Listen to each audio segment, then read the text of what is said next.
Number 1 है constructivist classroom is, रचनावादी कक्षा है। रचनावादी पूरा आपका सिलेबस रचनावाद पे बेस्ड है, चाहे वो एनसीएफ हो, आपकी नेशनल एजुकेशन पॉलिसी हो, बहुत सारे प्रिंसिपल्स हैं रचनावाद के जिनको फॉलो करती है। रचनावाद बेसिकली बच्चा कंस्ट्रक्ट करे नॉलेज को एक्टिवली। रचनावादी भी हम दो प्रकार के पढ़ते हैं, एक रेडिकल कंस्ट्रक्टिविस्ट जो प्याजे हैं और दूसरे हैं वाइगॉस्की। ये देखने में आसान लगेगा, इसमें गलती बहुत लोग करेंगे, है ना। तो अगर मैं बात करूं कंस्ट्रक्टिविस्ट जो क्लासरूम है यानी जहां ज्ञान की रचना होनी चाहिए, वो किस पे फोकस्ड होगा? एक्टिविटी यानी गतिविधि केंद्रित होगा, स्टूडेंट फोकस्ड यानी छात्र केंद्रित होगा, या क्वेश्चन फोकस्ड यानी प्रश्न केंद्रित होगा, या फिर टीचर फोकस्ड यानी शिक्षक पे केंद्रित होगा। अब आपको इतना तो पता है कि रचनावाद है तो टीचर पे फोकस्ड तो नहीं होगा, सिर्फ क्वेश्चन पे फोकस्ड तो नहीं होगा, फिर या तो एक्टिविटी फोकस्ड है या स्टूडेंट फोकस्ड है। इसमें कई लोग जो हैं कंफ्यूज रहते हैं, और इसमें मैं देखना भी चाहूंगी कि आप लोग कितने परसेंट लोग ए और कितने परसेंट बी, यहां मैं देख नहीं पा रही हूँ। ठीक है, 47% लोग कह रहे हैं ये जवाब है और 51% लोग कह रहे हैं ये जवाब है। बाकी के अदर्स इनको तो हम हटा ही देंगे, ठीक है ना। तो अब यहाँ पे थोड़ा सा पेशेंस के साथ समझिए, ये सेशन आपकी पूरी तैयारी को एक साथ रिवाइज करा के और बिल्कुल आपको तैयार करा देगा सीडीपी में। खास तौर पे बहुत इंपॉर्टेंट है, जल्दी नहीं करनी है, जल्दबाजी नहीं करनी है, बेसिकली जल्दी थोड़ी बहुत कर लेंगे। देखो आप लोग कह रहे हैं कि ये स्टूडेंट फोकस्ड होना चाहिए 47% लोग, गतिविधि केंद्रित होना चाहिए ऐसा 51% लोग कह रहे हैं। मैं भी बहुत बार आपको कहती हूँ कि जहां बच्चा एक्टिव है वो ऑप्शन बढ़िया है, लेकिन यहां हमने गड़बड़ कर दी है, ये 51% लोग गलत जवाब दे रहे हैं। एक्टिविटी फोकस्ड नहीं, क्लासरूम होगा स्टूडेंट फोकस्ड, ठीक है ना।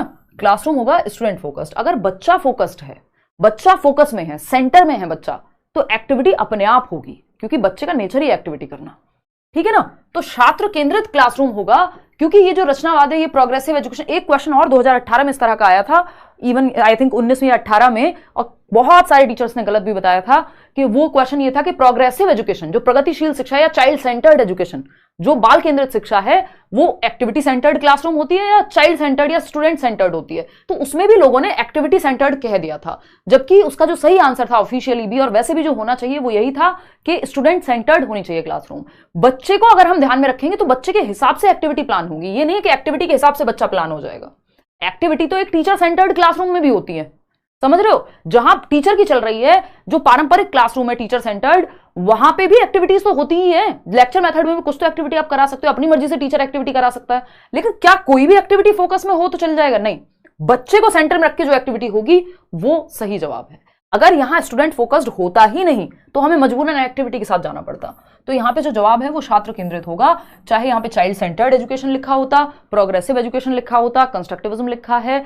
बेसिकली बच्चा सेंटर में होगा और बच्चे के हिसाब से एक्टिविटीज होंगी, ऐसा नहीं एक्टिविटीज तो दोनों ही क्लास में होती हैं। तो यहां पे स्टूडेंट फोकस्ड या स्टूडेंट सेंटर्ड होना चाहिए, चाहे यहां पे ऑप्शन आपका चाइल्ड सेंटर्ड कर देता ऊपर रचनावाद की जगह, ठीक है। और रचनावाद में दो नाम बहुत इंपॉर्टेंट है, आपको याद रखना है। एक तो रचनावाद क्या कहता है, बच्चे को रखो एक्टिव, लेकिन बच्चे के हित में प्लान करके चीजें, ये नहीं सिर्फ एक्टिव रखो कुछ भी कराते रहो, नहीं, स्टूडेंट को फोकस में रख के एक्टिविटी कराना है, ठीक। आपका जो नेशनल करिकुलम फ्रेमवर्क 2005 है वो भी इसी पे बेस्ड है, या जो भी एनसीएफ है अभी 2023 में। अगर हम देखें यहाँ पे फोकस में तो इसको रखा ही जाएगा। अगर हम यहाँ पर देखें तो ये आपका नेशनल एजुकेशन पॉलिसी भी बच्चे को एक्टिव रखने पे फोकस करेगी। कंस्ट्रक्टिविस्ट जो लोग हैं, हम जनरली दो प्रकार के लोगों को, जो दो रचनावादी हैं जो हमारे सिलेबस में हैं, एक है सोशल कंस्ट्रक्टिविस्ट यानी जो समाज के साथ मिलकर बच्चा जो है रचना करेगा ज्ञान की, ये कहते हैं, वो आप जानते हैं वाइगॉस्की हैं, है ना, सामाजिक रचनावादी। दूसरे हैं रेडिकल कंस्ट्रक्टिविस्ट जिनको हम उग्र रचनावादी कहते हैं, जो कहते हैं बच्चे की एक्टिविटी को सेंटर में रखो, समाज सेंटर में नहीं। तो ये प्याजे हैं। कौन है? प्याजे चचा या जीन प्याजे। तो ये ध्यान में हमें बात रखनी है कि रचनावादी कौन लोग, जो बच्चे को एक्टिविटी करके सिखाने पे फोकस करें कि बच्चा क्या है, एक्टिव कंस्ट्रक्टर ऑफ नॉलेज है, ज्ञान का सक्रिय निर्माता है। चलिए क्वेश्चन नंबर 2 पे चलते हैं। थोड़ा सा ध्यान रख के क्वेश्चन सॉल्व करना है, ऐसे ही क्वेश्चन होंगे, लगेंगे हल्के और आप वहीं गिर जाएंगे, ठीक है, फिर उठा भी लेंगे, कोई बात नहीं। Choose the correctly matched pair of stages with the characteristics proposed by Jean प्याजे। और ऐसे क्वेश्चन नहीं होंगे कि बेतुके, बिल्कुल जो पेपर से जिनका कोई रिलेशन नहीं है, मैंने अपनी ईगो सेटिस्फाइड करने के लिए डाल दी हूं, ये काम मैं नहीं करती हूं, और पेपर से पहले तो बिल्कुल भी नहीं करूंगी, क्योंकि आपका कॉन्फिडेंस गिर जाए उसका भी कोई फायदा नहीं है, ठीक है ना। सेकंड क्वेश्चन का जवाब दो फटाफट से। जीन प्याजे द्वारा प्रस्तावित विशेषताओं के साथ चरणों की सही ढंग से मेल खाने वाली जोड़ी का चयन करना है। यानी जीन प्याजे की 4 स्टेजेस हैं, जिन्होंने पढ़ा है प्रीवियस वीडियोस से उनको पता ही होगा। मैंने सिंपल आपको फंडा बताया हुआ है, SPCF, ये हमारा निमोनिक है, शॉर्ट ट्रिक कह लीजिए आप इसको। SPCF, ये 4 स्टेजेस हैं जीन प्याजे के संज्ञानात्मक विकास की, यानी प्याजे के कॉग्निटिव डेवलपमेंट की। Sensory motor, pre operational, concrete operational और फॉर्मल ऑपरेशनल। ठीक है जी। अब सेंसरी मोटर स्टेज की अगर मैं बात करूं तो ये जन्म से 2 वर्ष तक होती है। Can engage in make believe play, तो जन्म से 2 वर्ष में बच्चा मेक बिलीव प्ले होता है, बच्चे डॉक्टर खेलते हैं, अलग अलग रोल में आ जाते हैं। मेक बिलीव प्ले जो है वो आएगा आपका 2 से 7 वर्ष में, प्री ऑपरेशनल में, ना कि सेंसरी मोटर में। हालांकि मैं देख लेती हूँ कितने लोगों ने सही जवाब दिया, बताना एक बार। ठीक है, रुको। अच्छा, यहां से जवाब देना है, अगर आप लोग भूल रहे हैं तो जवाब यहां से चूज कीजिएगा, ठीक है ना। और इसमें ABCD लिखना था तुमको भी ऑप्शन में, चलो कोई नहीं, ठीक है। तो यहां से जवाब दीजिएगा ध्यान में रख करके। अब देखो यहां पे बात समझते हैं कहानी है क्या। अलग अलग जवाब सब अपनी मर्जी से दिए जा रहे हैं, कोई सही जवाब आ नहीं रहा। सेंसरी मोटर ये नहीं होगा क्योंकि ये प्री ऑपरेशनल में आता है। डॉक्टर खेलना या मेक बिलीव प्ले जो है वो प्री ऑपरेशनल सेकंड स्टेज में, पहली में नहीं आएगा। प्री ऑपरेशनल स्टेज पूर्व संक्रियात्मक अवस्था, एनिमिस्टिक थिंकिंग यानी सजीव चिंतन, के बच्चे को लगता है अगर ये पेन गिरा है तो इसको भी चोट लगी होगी, यानी निर्जीव चीज भी सजीव है। मतलब उसको लगता है टेबल से चोट लगी है तो टेबल ने मारा है उसको। कहते नहीं चींटी मर गई, बच्चा गिर जाता है, उसको बड़ा अच्छा लगेगा, हाँ यार चींटी भी मर गई चलो। मतलब उसको लग रहा है कि निर्जीव चीज में भी जान है। एनिमिस्टिक थिंकिंग है उसकी, प्री ऑपरेशनल स्टेज में होती है, बिल्कुल सही बात है, ये पॉइंट तो करेक्ट हो गया भाई। फिर आते हैं कॉन्क्रीट ऑपरेशनल स्टेज पे। Capable of using symbols for symbols, क्या इस स्टेज में बच्चा सिंबल्स की जगह सिंबल्स को यूज करना सीख जाता है? इसी बार के पेपर में पूछा हुआ था इसी भाषा में, और आप लोग लुढ़क जा रहे हैं इस वाले क्वेश्चन में। Capable of using symbols for symbols, इसका मतलब है एब्स्ट्रैक्ट थिंकिंग कर पाएगा, सिंबल को सिंबल की जगह रख करके देख पाएगा। अमूर्त चिंतन नहीं भाई, सिंबल्स यूज करना पहली बार सीख जाता है प्री ऑपरेशनल में 2 से 7 में, लेकिन सिंबल्स को सिंबल्स की जगह पे रख के देखना वो 11+ ईयर्स में सीखेगा। फॉर्मल ऑपरेशनल के लिए होता है ये बात सही, यहां पे ये गलत हो गया है ना। यूजिंग सिंबल्स फॉर सिंबल्स का मतलब है, क्वेश्चन पेपर में पूछा भी गया था इस बार भी, अगर आपको याद हो तो मैं बता भी देती हूं, 1 मिनट रुकना, कि अगर हम बात करें यहां पर, देखना एक बार, अगर हम बात करें, मैं वो पेंसिल देख रही थी, using symbols for symbols, symbols for symbols, symbols for symbols, symbols क्या होते हैं? ABCD या कुछ भी सिंबल हो सकता है भाई। सिंबल्स फॉर सिंबल्स में क्या होगा? लेट एक्स को मान लिया आपने किसी एक चीज की वैल्यू, ये है यूजिंग सिंबल्स फॉर सिंबल्स। नहीं तो हम कॉन्क्रीट चीजों के लिए यूज करते हैं कि अच्छा इस रिमोट को बच्चे ने फोन की तरह मान लिया, सिंबॉलिक हो गया एक तरह से, ठीक। तो ये आपका 11+ ईयर्स में आती है ये एबिलिटी, यानी एब्स्ट्रैक्ट अमूर्त चिंतन, जो सामने नहीं है उस पर सोच पाना, ठीक। तो यहां पे ये बात भी गलत हो गई। फिर बचता है फॉर्मल ऑपरेशनल यानी औपचारिक संक्रियात्मक। कैपेबल ऑफ हाइपोथेटिको डिडक्टिव थिंकिंग, तो ये जो परिकल्पनात्मक निगमनात्मक चिंतन है, डिडक्टिव थिंकिंग यही आती है इंसान में। इंडक्टिव थिंकिंग पहली बार कॉन्क्रीट ऑपरेशनल में आएगी, और भी मैं चीजें अभी बताऊंगी। तो फॉर्मल ऑपरेशनल जो है वो यहां पे सही हो गया। हाइपोथेटिकल थिंकिंग यही आएगी कि इंसान, अगर हम बात करते हैं डॉक्टर मनमोहन सिंह की, तो भैया बहुत बड़े इकोनॉमिस्ट या साइंटिस्ट लोगों में ये बहुत पाई जाती है कि उन्होंने प्रिडिक्ट कर दिया बहुत साल पहले कि भाई उस टाइम पे मंदी आने वाली थी, समथिंग लाइक दैट। तो बहुत या साइंटिस्ट लोग हैं वो बहुत पहले से कुछ प्रिडिक्ट कर पा रहे हैं, इसका मतलब हाइपोथेसिस, परिकल्पना कर पा रहे हैं, और तब डिडक्टिव लॉजिक पे आ पा रहे हैं। तो फर्स्ट और ये बहुत हाईएस्ट लेवल है, सेकंड और फोर्थ ऑप्शन हमें यहां सही लग रहा है, that means C option is the right answer. C option कितने लोग दे रहे थे निशा, देखना जरा, 38% लोग, और ये भी इतनी कहानी मेरी बताने के बाद। तो एक तो आंसर यहां से चूज करना है, थोड़ा सा इस तरह के क्वेश्चंस पूछे जाते हैं। तो third option, second and fourth सही है, बाकी के दोनों यहां गलत हो जाएंगे। अच्छा, 1-2 चीजें और हैं जो मैं आपको एक्स्ट्रा में बता देती हूँ फटाफट से। जो आपकी कॉन्क्रीट ऑपरेशनल स्टेज है, जो थर्ड स्टेज है, ये मैंने प्याजे पे अलग से क्वेश्चंस इस बार भी कराए हुए हैं, अगर आपने देखा होगा। कॉन्क्रीट ऑपरेशनल 7 से 11, मूर्त संक्रियात्मक अवस्था, कॉन्क्रीट चीजें, जो चीजें सामने हैं उन पे लॉजिक आ जाता है, यानी जिन चीजों को टच और फील कर सकता है बच्चा, उनके बारे में लॉजिक आ जाएगा, है ना। अभी अमूर्त चिंतन नहीं आया कि जो सामने नहीं है उस पर भी सोच पाए। तो अगर हम देखें यहां तो कुछ चीजें हैं, CCS की एबिलिटी आ जाती है, बहुत आता है पेपर में, इससे क्वेश्चन जरूर आता है। CCS बोले तो क्लासिफिकेशन, यानी चीजों की प्रॉपर्टी के आधार पर उनको विभाजित करना, कि अगर किसी चीज का कलर एक जैसा है तो ब्लैक चीजों को एक साथ, या फिर अगर कोई सर्कल है तो सर्कल को एक साथ, स्क्वायर है तो स्क्वायर को एक साथ, यानी क्लासिफाई कर पाना चीजों की विशेषताओं या फीचर्स के आधार पे, ये क्लासिफिकेशन की एबिलिटी आ जाएगी। और क्या आ जाता है भाई बताओ? कंजर्वेशन, संरक्षण। क्लासिफिकेशन को हम वर्गीकरण कहते हैं हिंदी में, कंजर्वेशन बहुत इंपॉर्टेंट है। कंजर्वेशन यानी संरक्षण, के अगर आप एक छोटे बर्तन से बड़े बर्तन में भी पानी को पलट देंगे या किसी भी चीज को, तो वो बराबर ही रहेगा, यानी वॉल्यूम चेंज नहीं होता शेप और साइज बदलने से। चाहे मैं 200 ml पानी इस बॉटल में डालूं, इस ग्लास में डालूं, बराबर ही रहेगा। इसकी शेप चेंज होने से ग्लास और बॉटल में क्वांटिटी नहीं बदलेगी। ये चीज कंजर्वेशन है, जो कहां आती है, यही कॉन्क्रीट ऑपरेशन में आती है। फिर आता है सीरिएशन। सीरिएशन है छोटे से बड़े क्रम में और बड़े से छोटे क्रम में किसी एक क्वालिटी के आधार पर आप लगा पा रहे हैं, जैसे अपवर्ती और अनुवर्ती क्रम जो डिसेंडिंग और असेंडिंग ऑर्डर में चीजों को लगाते थे। ठीक है, ये बेसिक चीजें आ जाती हैं। इंडक्टिव रीजनिंग भी यहीं पे आ जाती है। इंडक्टिव क्या होती है? एग्जाम्पल टू रूल जाना। डिडक्टिव होती है रूल टू एग्जाम्पल जाना। इंडक्टिव रीजनिंग यानी पहली बार जो तर्क आता है, आगमनात्मक चिंतन, निगमन कहेंगे इसको, आगमन कहेंगे, निगमनात्मक नहीं, आगमनात्मक ही है। तो आगमन चिंतन जो है, आगमन तर्क जो है, वो यहीं पे आएगा पहली बार। ठीक, तो ये बेसिक सी चीजें जो हमें ध्यान रखनी चाहिए इस स्टेज को लेके। ऐसे ही बाकी स्टेजेस की भी अपनी विशेषताएं हैं, उन पे भी हम धीरे धीरे आएंगे, एक समय पे इतना ही समझेंगे। चलिए आगे आएंगे क्वेश्चन नंबर 3 पर।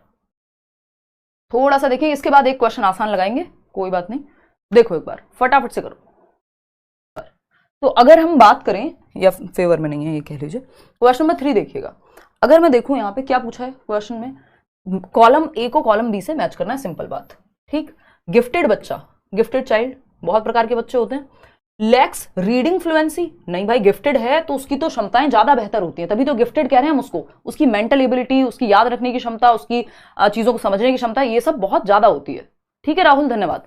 तो राहुल केशरवानी फटाफट से बताओ, गिफ्टेड तभी तो कह रहे हैं जब उसमें कोई खास क्षमता है, उसके अंदर कुछ गिफ्टेड है, तभी तो हम उसको गिफ्टेड कह रहे हैं, मतलब हमें मिला है ईश्वरीय शक्ति जैसा।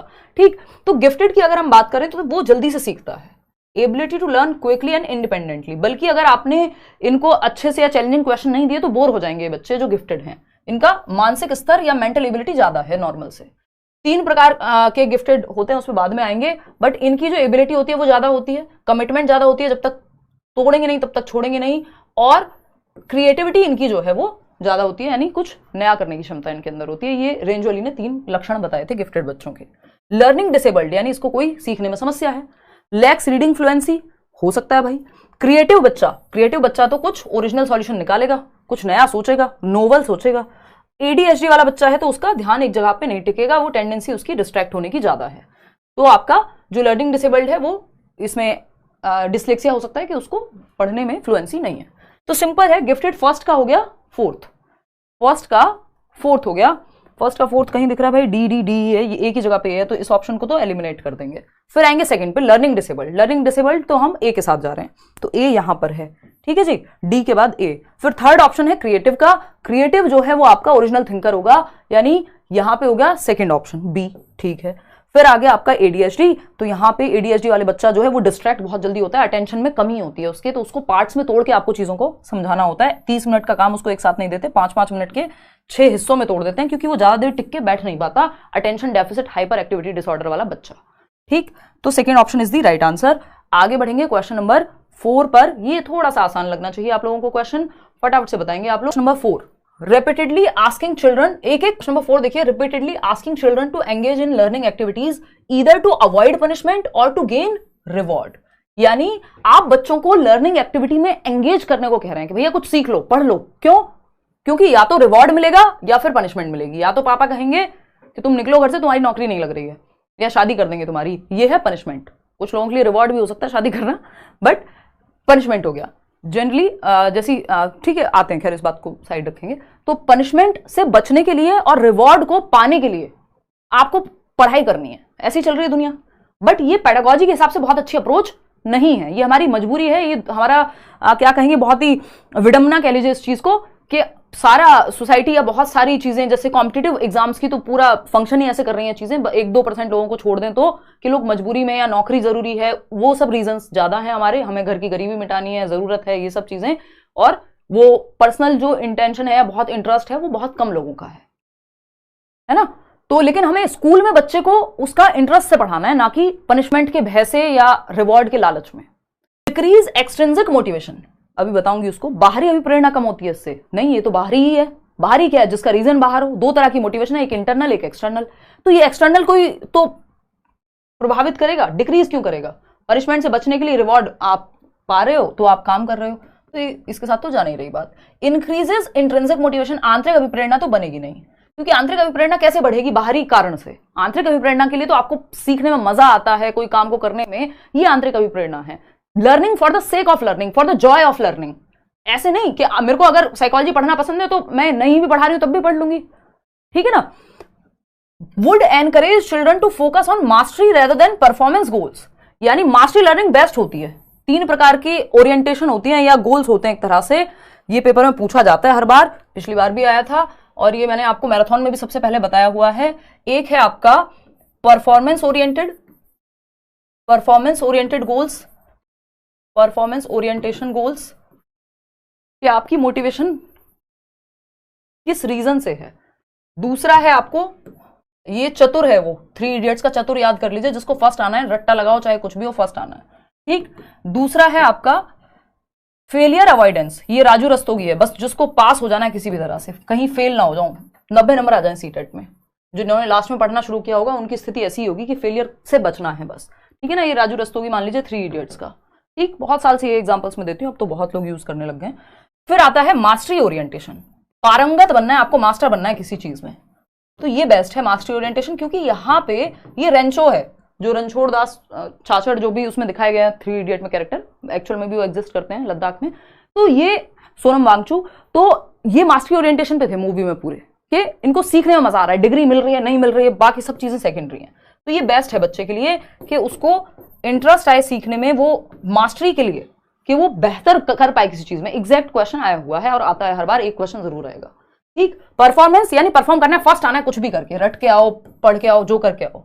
फेलियर अवॉइडेंस है, बस फेलियर से बच जाऊं, तो जितने मान लीजिए सीटेट में 60% चाहिए और कैटेगरी में चाहिए आपके 55%, तो इतने आ जाएं बस, ठीक। ये है फेलियर अवॉइडेंस। मास्टरी ओरिएंटेशन है, मेरे को एक एक टॉपिक आता हो, मुझे जानना है सब कुछ, मुझे पूरा सिलेबस पढ़ना है, मुझे मजा आता है, ये है मास्टरी ओरिएंटेशन। नंबर जितने आएंगे अपने आप आ जाएंगे, तो ये मास्टरी ओरिएंटेशन है, बेस्ट इसमें से मास्टरी ओरिएंटेशन है, ठीक। तो ये यहाँ पे फोकस करेगा मास्टरी ओरिएंटेशन पे। नहीं भाई, जब वो पनिशमेंट से बचने के लिए पढ़ रहा है तो कहां से मास्टरी पे ध्यान होगा, उसको तो बस किसी तरह से पास होना है ना, तो ये गड़बड़ है। Decreases children's natural interest and curiosity involved in learning, यानी बच्चे के अधिगम में बच्चों की स्वाभाविक अभिरुचि तथा जिज्ञासा कम हो जाती है इस चीज से, कि मेरा नेचुरल इंटरेस्ट किसमें है, इस पे मैं जान ही नहीं पाऊंगी कभी।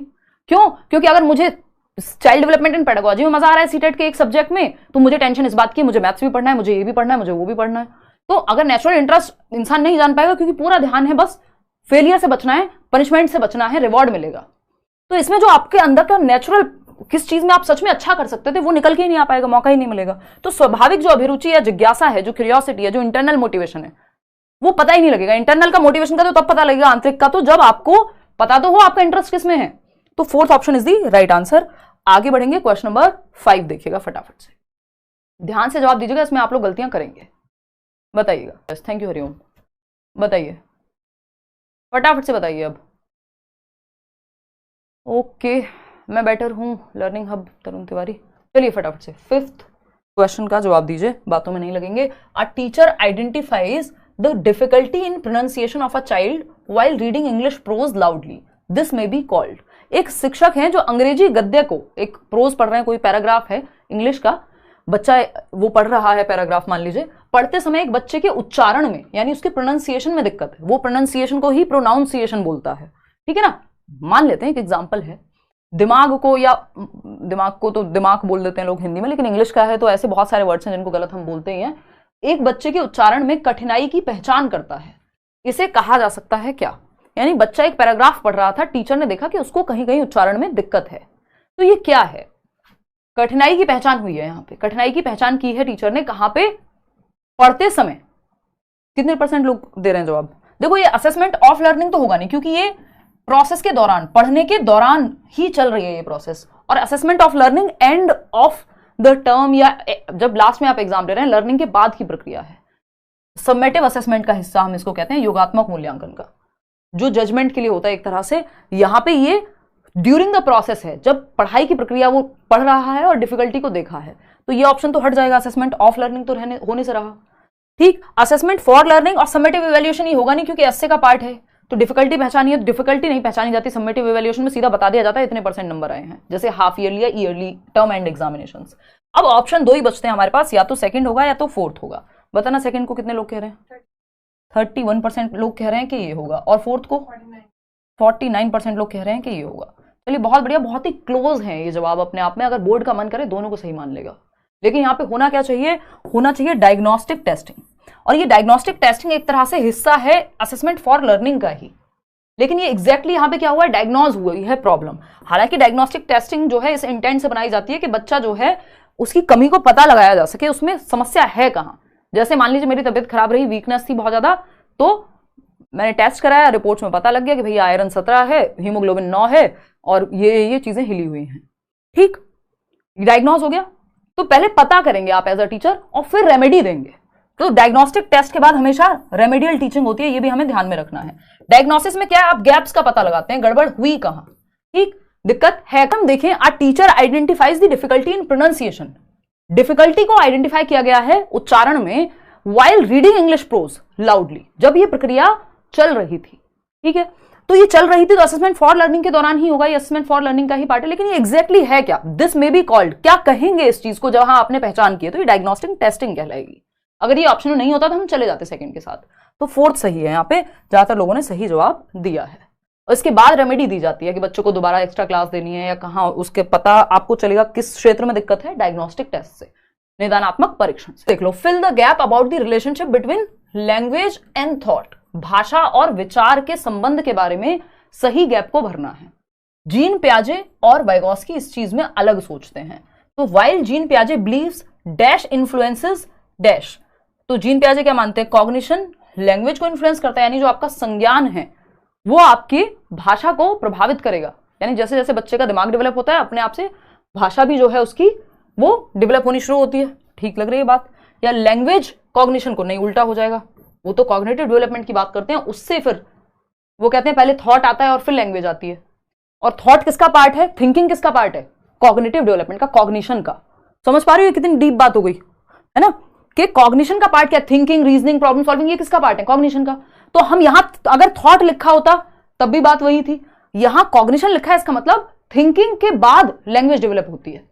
ठीक है, तो यहां पे हम ये मान सकते हैं। और कोई है ऑप्शन? एनवायरमेंट का कोई सेंस नहीं बनेगा, थॉट और हेरिडिटी नहीं हो सकता। सेकंड ऑप्शन यहां लैंग्वेज होना चाहिए था, फिर तो ये कोई और ऑप्शन बन नहीं रहा।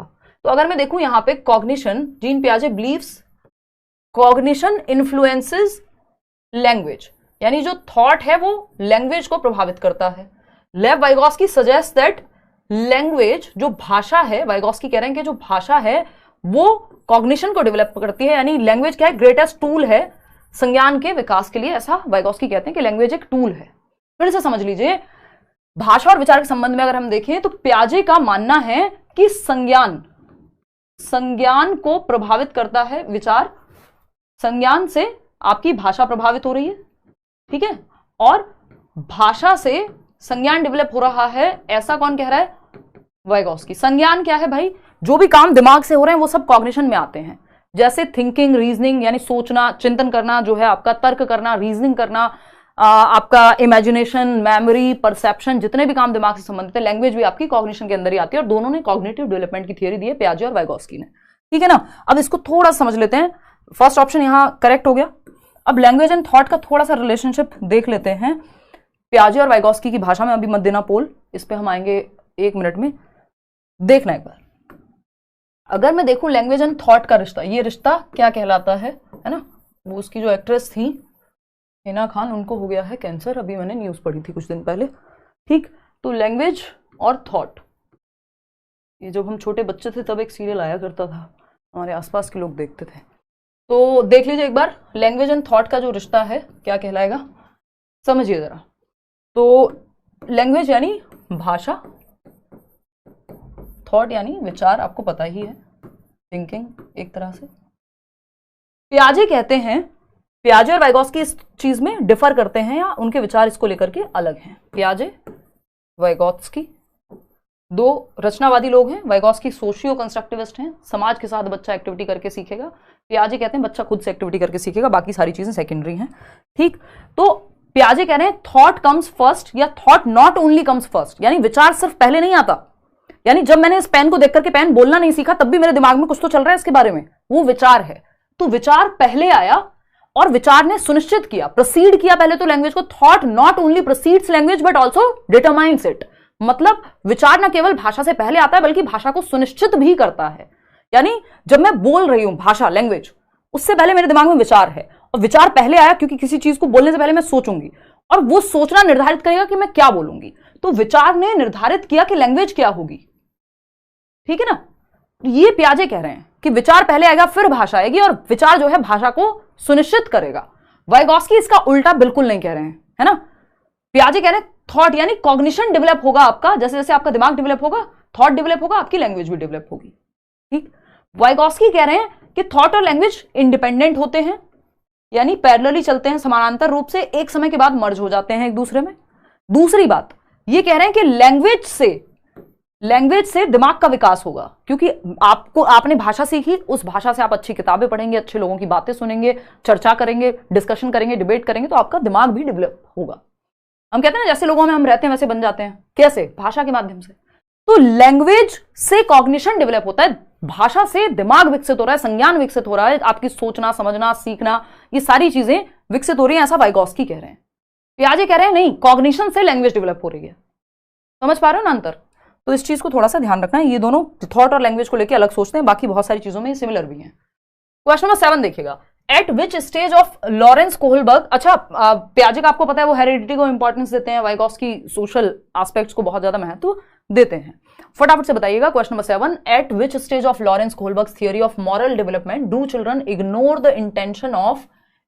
Intention of others and instead focus on the fear of authority and negative consequences. यानी लॉरेंस कोहलबर्ग का नैतिक विकास का सिद्धांत है। एक क्वेश्चन मिनिमम आता है और 2 भी आ जाते हैं, ठीक है ना। तो हाँ, पहले अंडा आया कि मुर्गी, नहीं इसमें पता लग जाएगा। ये थोड़ा सा हाँ कंफ्यूज तो करता है, बट समझ सकते हैं आप। लव फ्रॉम अंडमान, धन्यवाद निशा। आएंगे कि नैतिक विकास के सिद्धांत के किस चरण में बच्चे दूसरों के इरादों को नजरअंदाज कर देते हैं, कि दूसरों का क्या इरादा है या इंटेंशन है, कि इंटेंशन, मान लीजिए मुझसे ये पेन गिरा, तो क्या मैं इसको गिराना चाहती थी या गलती से गिर गया, तो उनको इरादों, इंटेंशन से उन्हें कोई मतलब नहीं है, पेन गिरा, मैंने गलती की है, बात खत्म। ठीक, को नजरअंदाज करते हैं और इसके बजाय अधिकार और नकारात्मक परिणामों के डर पर ध्यान देते हैं कि भाई पेन गिर गया अगर, या ये ग्लास गिर गया मुझसे, तो मम्मी बहुत डांटेंगी। वो चाहे आपकी गलती हो उसमें नहीं हो, इंटेंशन क्या है ये नहीं कोई समझेगा। ये कौन सी उम्र में होगा? पहली स्टेज में, जिसको पनिशमेंट एंड ओबीडियंस ओरिएंटेशन कहते हैं, या कन्वेंशनल लेवल जिसको हम पारंपरिक स्तर कहते हैं। दंड से बचने के लिए आज्ञा का पालन। इंटेंशन पे ध्यान नहीं है, पीछे इंटेंट क्या है। ठीक है जी, चलिए आते हैं, इस पर ज्यादा चर्चाएं नहीं करेंगे, फिर बहुत ही लंबा खिंच जाएगा। Contemporary theories of intelligence such as that of Howard Gardner, which of the following statements is not correct? यानी गलत कौन सा ऑप्शन है, गलत को पहचानना है। फटाफट से बताइए। बुद्धिमत्ता के समकालीन सिद्धांतों, जैसे कि हावर्ड गार्डनर ने जब बुद्धि के सिद्धांतों की बात की है, बुद्धि के बारे में उन्होंने बात की है, तो कौन सी बात ऐसी है जो गार्डनर नहीं करते हैं, जो गार्डनर के विषय में गलत है, गार्डनर ने जो बात नहीं की है। तो हावर्ड गार्डनर एक साइकोलॉजिस्ट हैं, अमेरिकन, और अभी भी हैं, थोड़े बहुत 90s में हैं, अपने 90 साल प्लस के हो गए। इन्होंने मल्टीपल इंटेलिजेंस का सिद्धांत दिया है। पेपर में एक क्वेश्चन मिनिमम, कई बार ऐसा भी हुआ है कि 2 भी आए हैं। ठीक है, खुशबू कुमारी सिन्हा, बहुत बढ़िया, आप लोगों का उत्साह अलग ही दिख रहा है। तो आपको ये देखना है कि मल्टीपल इंटेलिजेंस, MI नाम का जो इनका सिद्धांत है, उसमें 8 प्रकार की बुद्धि है। इन्होंने कहा बुद्धि कोई एक सिंगल चीज नहीं है। कह रहे हैं आप लोग, चलिए देखते हैं कौन सी बात गलत है। Intelligence can be accurately predicted by administering standardised test. देखिए, गार्डनर टेस्ट के खिलाफ बिल्कुल है, IQ टेस्ट के खिलाफ बिल्कुल है, स्टैंडर्डाइज्ड टेस्ट के खिलाफ, बुद्धि के परीक्षण के खिलाफ है। एक तरह से बुद्धिमत्ता को मानकीकृत परीक्षाओं के द्वारा सटीक रूप से जांचा जा सकता है या बतलाया जा सकता है, ये बात गार्डनर नहीं कहते।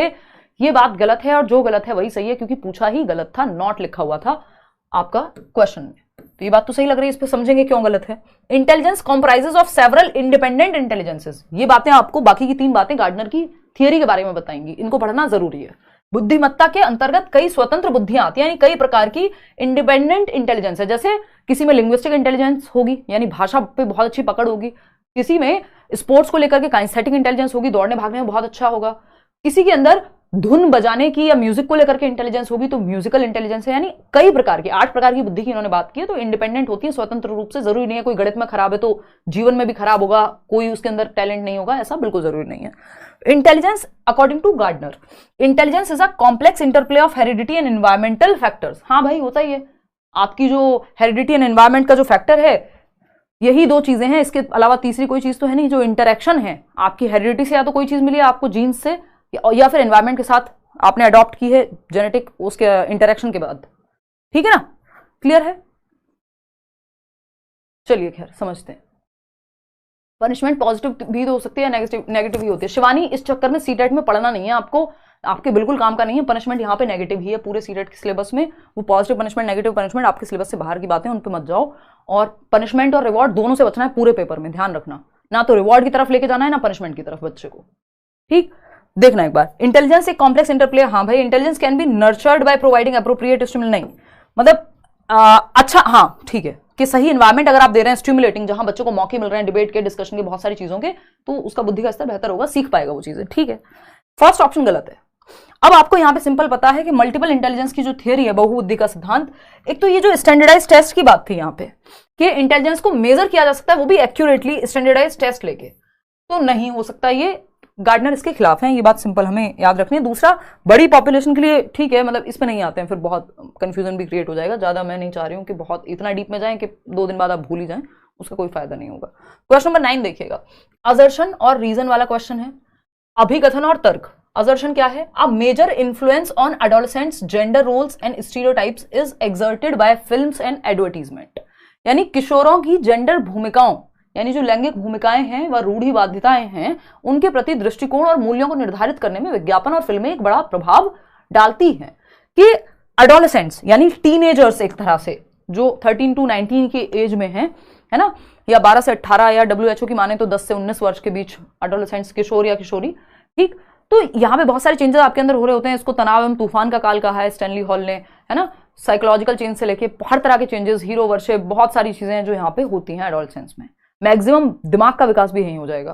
ठीक है, तो जेंडर रोल कि लड़कियों को ऐसे रहना चाहिए, लड़कों को वैसा रहना चाहिए, ये सारी चीजें मीडिया से बहुत ज्यादा इंस्पायर्ड होती हैं। कि आपने देखा घड़ी, या कोई भी घड़ी छोड़ देते हैं, कोई भी एक डिटर्जेंट है मान लीजिए, तो उसके एड में बहुत सारी फीमेल्स आ रही हैं।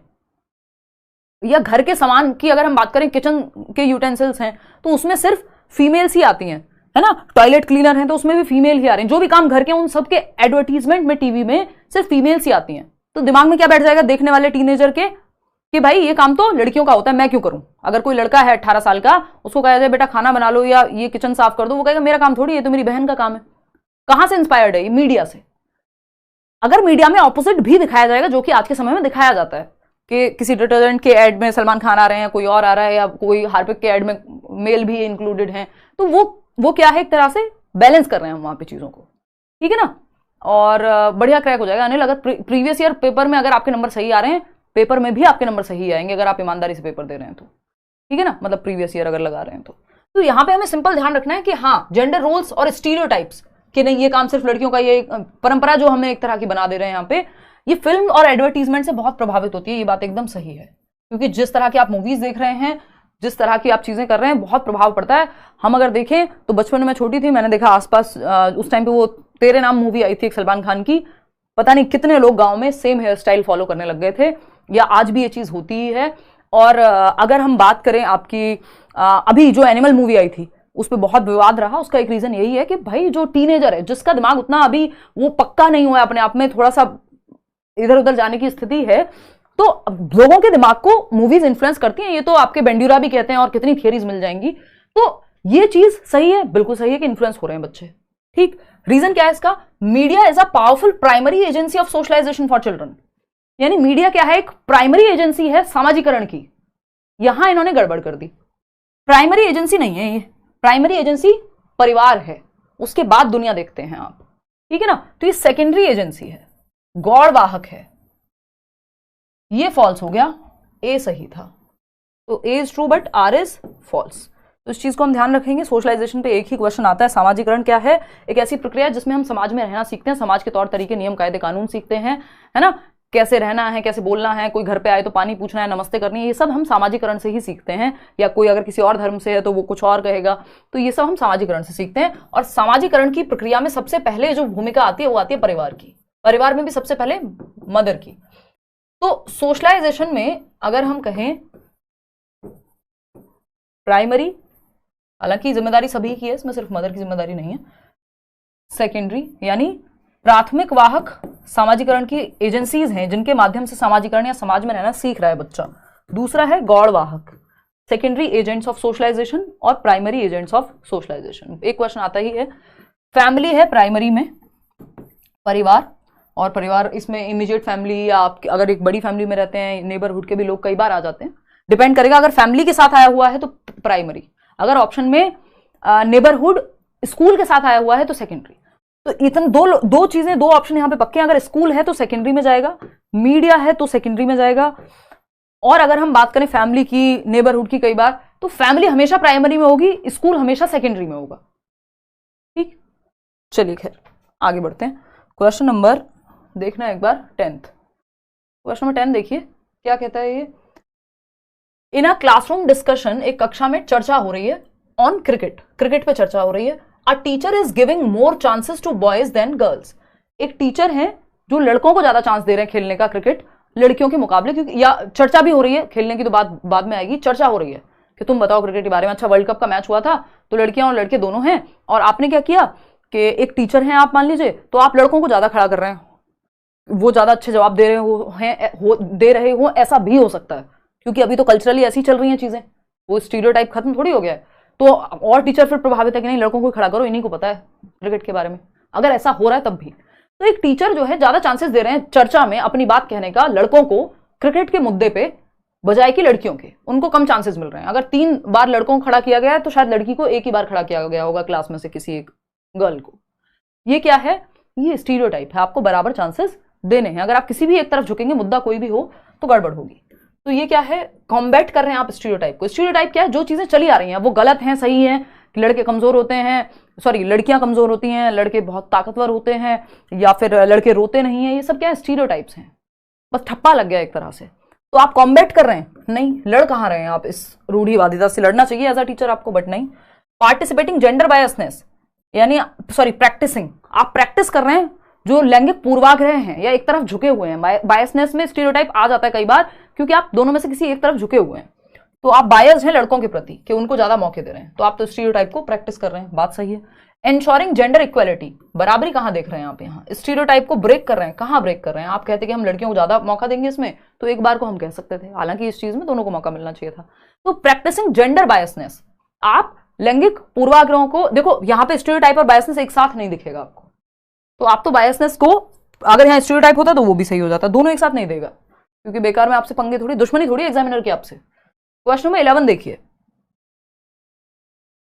कि पूजा आई है पेपर देने, इन्हीं को फेल करना है, ऐसा थोड़ी होगा, तो ज्यादा टेंशन नहीं लेनी है। कई बार हम पेपर से पहले इतना स्ट्रेस ले लेते हैं, हाय रे पेपर में ये नहीं मैम, ये ऑप्शन नहीं, ऐसे नहीं हो गया, ऐसे हो गया, तो भाई जबरदस्ती थोड़ी कर लेगा, जैसे हो सकता है तो मैं बताऊंगी साथ में, ठीक है ना। स्टीरियोटाइप से बचना है आपको as a teacher, gender sensitivity की तरफ लेके जाना है, ब्रेक करना है स्टीरियोटाइप को। क्वेश्चन नंबर 11 देखिएगा, before starting to teach a new topic, और स्टीरियोटाइप बहुत प्रकार का हो सकता है, किसी जाति धर्म के आधार पे भी आप स्टीरियोटाइप करके रह सकते हैं, इस फलानी जाति के लोग ऐसे होते हैं तो टीचर होकर आप ऐसी टिप्पणी दे रहे हैं, या फिर आप लड़कियों के इसमें वो जेंडर स्टीरियोटाइप हो सकता है, सोशल स्टीरियोटाइप हो सकता है, किसी भी तरह का कोई भी स्टीरियोटाइप हो सकता है। स्टीरियोटाइप वो चीजें एक तरह की कुरीतियां कहेंगे हम, जो चली आ रही हैं, बस चाहे वो सही है नहीं है, उसमें लॉजिक है नहीं है, ठीक।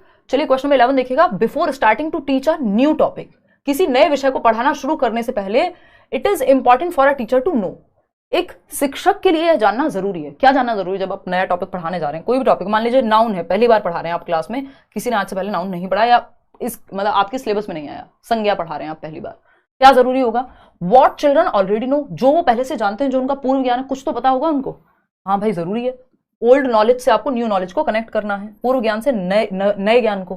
कॉमनली हेल्ड मिसकॉन्सेप्शंस, कई बार आमतौर पर गलतफहमियां होती हैं बच्चों के दिमाग में, किसी टॉपिक को लेकर कहीं सुन लिया कुछ, तो उसके बारे में भी आपको पता होना चाहिए। Pre requested to learn the topic, कुछ पूर्व शर्तें होंगी कि इतना तो पता हो आपको, तब जाकर के आप पहले ये कॉन्सेप्ट क्लियर हो 6th क्लास का, तब 7th में पढ़ा पाएंगे। हाँ, आपको ये भी बताओ कि क्या शर्तें हैं, क्या जरूरी है जो बच्चों को पहले से पता होना चाहिए। Preferred learning styles of students, learning styles होती हैं, कुछ बच्चे अकेले सीखना पसंद करते हैं, कुछ ग्रुप में, कुछ बच्चे देख के अच्छा सीखते हैं, कुछ बच्चे सुन करके अच्छा सीखते हैं। 3 प्रकार की लर्निंग स्टाइल जनरली हम देखते हैं कि बच्चे विजुअली, यानी उनको पिक्चर दिखा दो आप, यानी फोटो या कोई भी वीडियो, तो जल्दी सीख जाएंगे। 65% लोग या लर्नर्स जो हैं वो विजुअली ही जल्दी सीखते हैं, ठीक। फिर ऑडिटरी होते हैं जो सुन करके सीखते हैं, तो 30% के करीब लोग सुन करके सीखते हैं। ठीक, फिर आ जाते हैं आपके काइनेस्थेटिक लर्नर्स। ये होते हैं कुछ, ये 35% के करीब होगा, और ये फिर बाकी बचे हुए आपके लोग। तो यहाँ पे अगर हम देखें तो हर बच्चे को आपको केटर करना है, आपको चीजें दिखानी भी हैं, सुनानी भी हैं, 70 तरीके हैं। ठीक, तो लर्निंग स्टाइल्स बच्चों के केटर करने, किसी को जल्दी समझ आएगा, किसी को देर में, तो ये चारों ही बातें यहाँ सही हो जाएंगी। एक बहुत अच्छा क्वेश्चन पूछा हुआ किसी ने सुपर चैट में, खुशबू कुमारी सिन्हा ने, childhood is experienced differently by children across curriculum, children's development is universal, please explain ma'am, to confuse in the previous year question. देखिएगा बहुत सारी किताबों में आंसर्स गलत होते हैं कई बार। तो childhood is experience differently by different people या फिर इन डिफरेंट कल्चर्स, ये बात एकदम सही है। तो चाइल्डहुड यूनिवर्सल नहीं हो गया इस केस में। इस केस में स्टेजेस ऑफ चाइल्डहुड यूनिवर्सल हैं, कि पहले बच्चा जो है जन्म से 2 वर्ष में आएगा तो वो इन्फेंसी में होगा, फिर अर्ली चाइल्डहुड, फिर लेटर चाइल्डहुड, फिर एडोलेसेंस। ये स्टेजेस हैं। स्टेजेस सार्वभौमिक है, दुनिया के हर एक देश में सेम होंगी, हर एक कल्चर में सेम होंगी अगर स्टेजेस किसी ने दी हैं। तो stages of childhood is universal. Stages of childhood ध्यान से समझना। और दूसरा क्वेश्चन भी आई थिंक आपने इसी में डाल दिया है, हाँ यही पूछ रहे हो मतलब आप, कि यूनिवर्सल है कि नहीं है डेवलपमेंट। समझते हैं इसको, 1 मिनट रुकना, अभी समझा देती हूँ क्लियरली। स्टेजेस ऑफ चाइल्डहुड, देखो कॉन्सेप्ट ऑफ चाइल्डहुड यूनिवर्सल है ये कहना गलत हो जाएगा। स्टेजेस ऑफ चाइल्डहुड यूनिवर्सल है, यानी दुनिया का हर बच्चा, चाहे वो कजाकिस्तान का बच्चा हो, श्रीलंका का बच्चा हो, वेस्ट इंडीज का बच्चा हो, साउथ अफ्रीका का बच्चा हो, मैच देखा है मैंने वर्ल्ड कप का, तो ये सब बातें आ रही मेरे दिमाग में, है ना, चाहे वो इंडिया का बच्चा हो, अमेरिका का बच्चा हो, स्टेज जो है सेम रहेगी। 12 से 18 वर्ष का बच्चा एडोलेसेंस में है तो एडोलेसेंस में है, किशोरावस्था में है। 2 से 12 वर्ष में अगर बच्चा चाइल्डहुड में है, अर्ली और लेटर दोनों को मिला दे तो वो सबके लिए सेम है दुनिया में, इसलिए यूनिवर्सल हो गया स्टेजेस ऑफ चाइल्डहुड जो है। लेकिन कॉन्सेप्ट ऑफ चाइल्डहुड, यानी जो संप्रत्यय है, concept of childhood, concept of childhood संप्रत्यय, ये डिफरेंट हो जाएगा डिफरेंट कल्चर्स के हिसाब से। अलग अलग कल्चर में बचपन का जो संप्रत्यय है वो अलग है। कैसे? आपके घर का 6 साल का बच्चा, उसको दूध हाथ में मिलता है, पापा स्कूल छोड़ करके आते हैं या बस आती है, वैन आती है, व्हाटएवर। एक बच्चा जो रोड पे बलून बेच रहा है, उसके पैर में चप्पल भी नहीं है, बस में भी खुद भाग के चढ़ जाता है, 70 चीजें, शाम को घर पे खाना भी लेके जाएगा, कभी स्कूल में कोई किसी एनजीओ के थ्रू मौका मिल पाया, पढ़ पाए, नहीं तो नहीं भी होता, जबकि उसकी उम्र भी 6 साल है, आपके बच्चे की भी। लेकिन क्या बचपन सेम तरह से एक्सपीरियंस हो पा रहा है? Childhood is experience differently in different cultures. ये तो मैंने आपको सेम कल्चर में एग्जाम्पल दे दिया। और डिफरेंट कल्चर्स में कहीं पे अगर हम जैसे ये बहुत आपको एनआईएस की किताबों में मिल जाएगा कि इवन प्यूबर्टी को लेके, कि फीमेल्स में जो गर्ल चाइल्ड है मान लीजिए, जब वो प्यूबर्टी हिट कर रही है तो मेंस्ट्रुएशन साइकिल पे कई जगह पे सेलिब्रेशन है, कई जगह पे उस चीज को थोड़ा शेम की तरह देखेंगे, या ऐसी बहुत सारी चीजें आपको मिल जाएंगी। अलग अलग कल्चर में अलग अलग तरह से चाइल्डहुड को देखा जाता है, ये बिल्कुल सही बात है। लेकिन स्टेजेस ऑफ चाइल्डहुड जो है यूनिवर्सल है। तो कॉन्सेप्ट ऑफ चाइल्डहुड अलग अलग कल्चर में, ये सोशियो कंस्ट्रक्टिविस्ट लोगों के हिसाब से है, रचनावादी लोग जैसे वाइगॉस्की हैं, इस तरह के लोग जो कल्चर को या सोसाइटी को बहुत महत्व देते हैं। जो अगर आप सिर्फ नंबर्स के हिसाब से देखेंगे, स्टेजेस के हिसाब से, तो यूनिवर्सल है। या जो प्रिंसिपल्स ऑफ चाइल्ड डेवलपमेंट हैं वो यूनिवर्सल हैं, जो विकास के सिद्धांत हैं वो दुनिया में सेम है। ऐसा नहीं है कि पहले बच्चा दौड़ना सीख जाएगा बाद में चलना सीखेगा, सेम है। तो ये डिफरेंस है। तो अगर आपसे पूछे कि डिफरेंटली अलग अलग कल्चर में बच्चा अलग अलग एक्सपीरियंस करता है चाइल्डहुड को, समकालीन विचारकों के अनुसार यानी कॉन्टेम्परेरी थियरिस्ट के अनुसार, तो बिल्कुल ऐसा है। लेकिन स्टेजेस यूनिवर्सल हैं, प्रिंसिपल्स ऑफ डेवलपमेंट, विकास के सिद्धांत सार्वभौमिक हैं। चाइल्डहुड को या किसी स्टेज को एक्सपीरियंस अलग अलग कल्चर में अलग अलग तरीके से किया जा सकता है, वो सबके लिए सेम नहीं है। तो इस बात को प्लीज ध्यान रखें। 2-3 बार क्वेश्चन पूछा जा चुका है और इसमें बहुत लोग फंसते हैं, इवन बुक्स से लेकर टीचर्स तक बहुत गलती करते हैं। क्वेश्चन नंबर 12 देखिएगा, for children who are in concrete operational stage teachers should not. Concrete operational प्याजे की 7 से 11 वर्ष मूर्त संक्रियात्मक अवस्था। तो टीचर्स को क्या नहीं करना चाहिए इस उम्र के बच्चों के लिए, फटाफट से बताएंगे। Give seriation task, seriation task, seriation तो आ ही जाता है, यानी बढ़ते क्रम में या घटते क्रम में लगाना, तो ये तो करना चाहिए। गिव कॉन्क्रीट रिसोर्सेज, जिनको टच फील किया जा सके, बिल्कुल करना चाहिए। Give problems that require abstraction, अमूर्त चिंतन अभी नहीं आया बच्चे में, वो आएगा फॉर्मल ऑपरेशनल में, इसके अगली स्टेज में 11+ ईयर्स पे। हाँ, ये नहीं करना चाहिए, जो गलत है वही सही है, क्योंकि पूछा ही गलत था। क्लासिफिकेशन की आपको अपॉर्चुनिटी देनी है, क्योंकि ये चीज इसमें आ जाती है। ठीक, तो थर्ड ऑप्शन यहाँ पे सही हो जाएगा, क्योंकि यही गलत है, ये नेक्स्ट स्टेज में आएगा, इसमें नहीं। क्वेश्चन नंबर 13 देखना एक बार और बताना फटाफट से कि क्या सही है। थोड़ा सा स्पीड पकड़ेंगे, हम बहुत स्लो चल रहे हैं। Current psychological theories of emotion conceptualise the relation between cognitive and emotional processes. एक क्वेश्चन आता ही है कॉग्निशन और इमोशन पे, मैंने एक एक टॉपिक को सिलेबस से उठाया है, उसके क्वेश्चंस को लिया है, तो पूरा सिलेबस आपका रिवाइज हो जाएगा। Current psychological theories of emotion, देखना कॉग्निशन और इमोशन का क्या रिश्ता है, ये रिश्ता क्या कहलाता है। अभी हमने थॉट और लैंग्वेज को लेकर भी सेम बात की थी। 1 नंबर का क्वेश्चन है, आता ही है 100% हर बार, कॉग्निशन और दूसरी तरफ है इमोशन, यानी दिल और दिमाग की लड़ाई कह सकते हो आप इसको, जो टीवी सीरियल्स में आप देखते हो, ठीक है ना। वो ऑल्टर ईगो आ जाती है एक शीशे में से निकल के, है ना, मिरर में से, अरे तेरे को ये नहीं करना चाहिए, ये करना चाहिए, मतलब थोड़ा सा आप इसको उस तरह से ले सकते हो। संज्ञान व संवेग यानी इमोशंस, आपकी भावनाएं आपकी, ठीक है जी। तो अगर मैं कॉग्निशन की बात करूं तो कॉग्निशन क्या है, आपका दिमाग। दिमाग क्या है, थिंकिंग, रीजनिंग, जो भी काम दिमाग से होते हैं, जो आपने पढ़ा है पियाजे की थ्योरी में वही हर जगह काम आएगा। इमेजिनेशन, प्रॉब्लम सॉल्विंग, जितने भी काम दिमाग से हो रहे हैं, है ना, इमेजिनेशन जो भी है, ठीक। लैंग्वेज भी इसी का पार्ट है।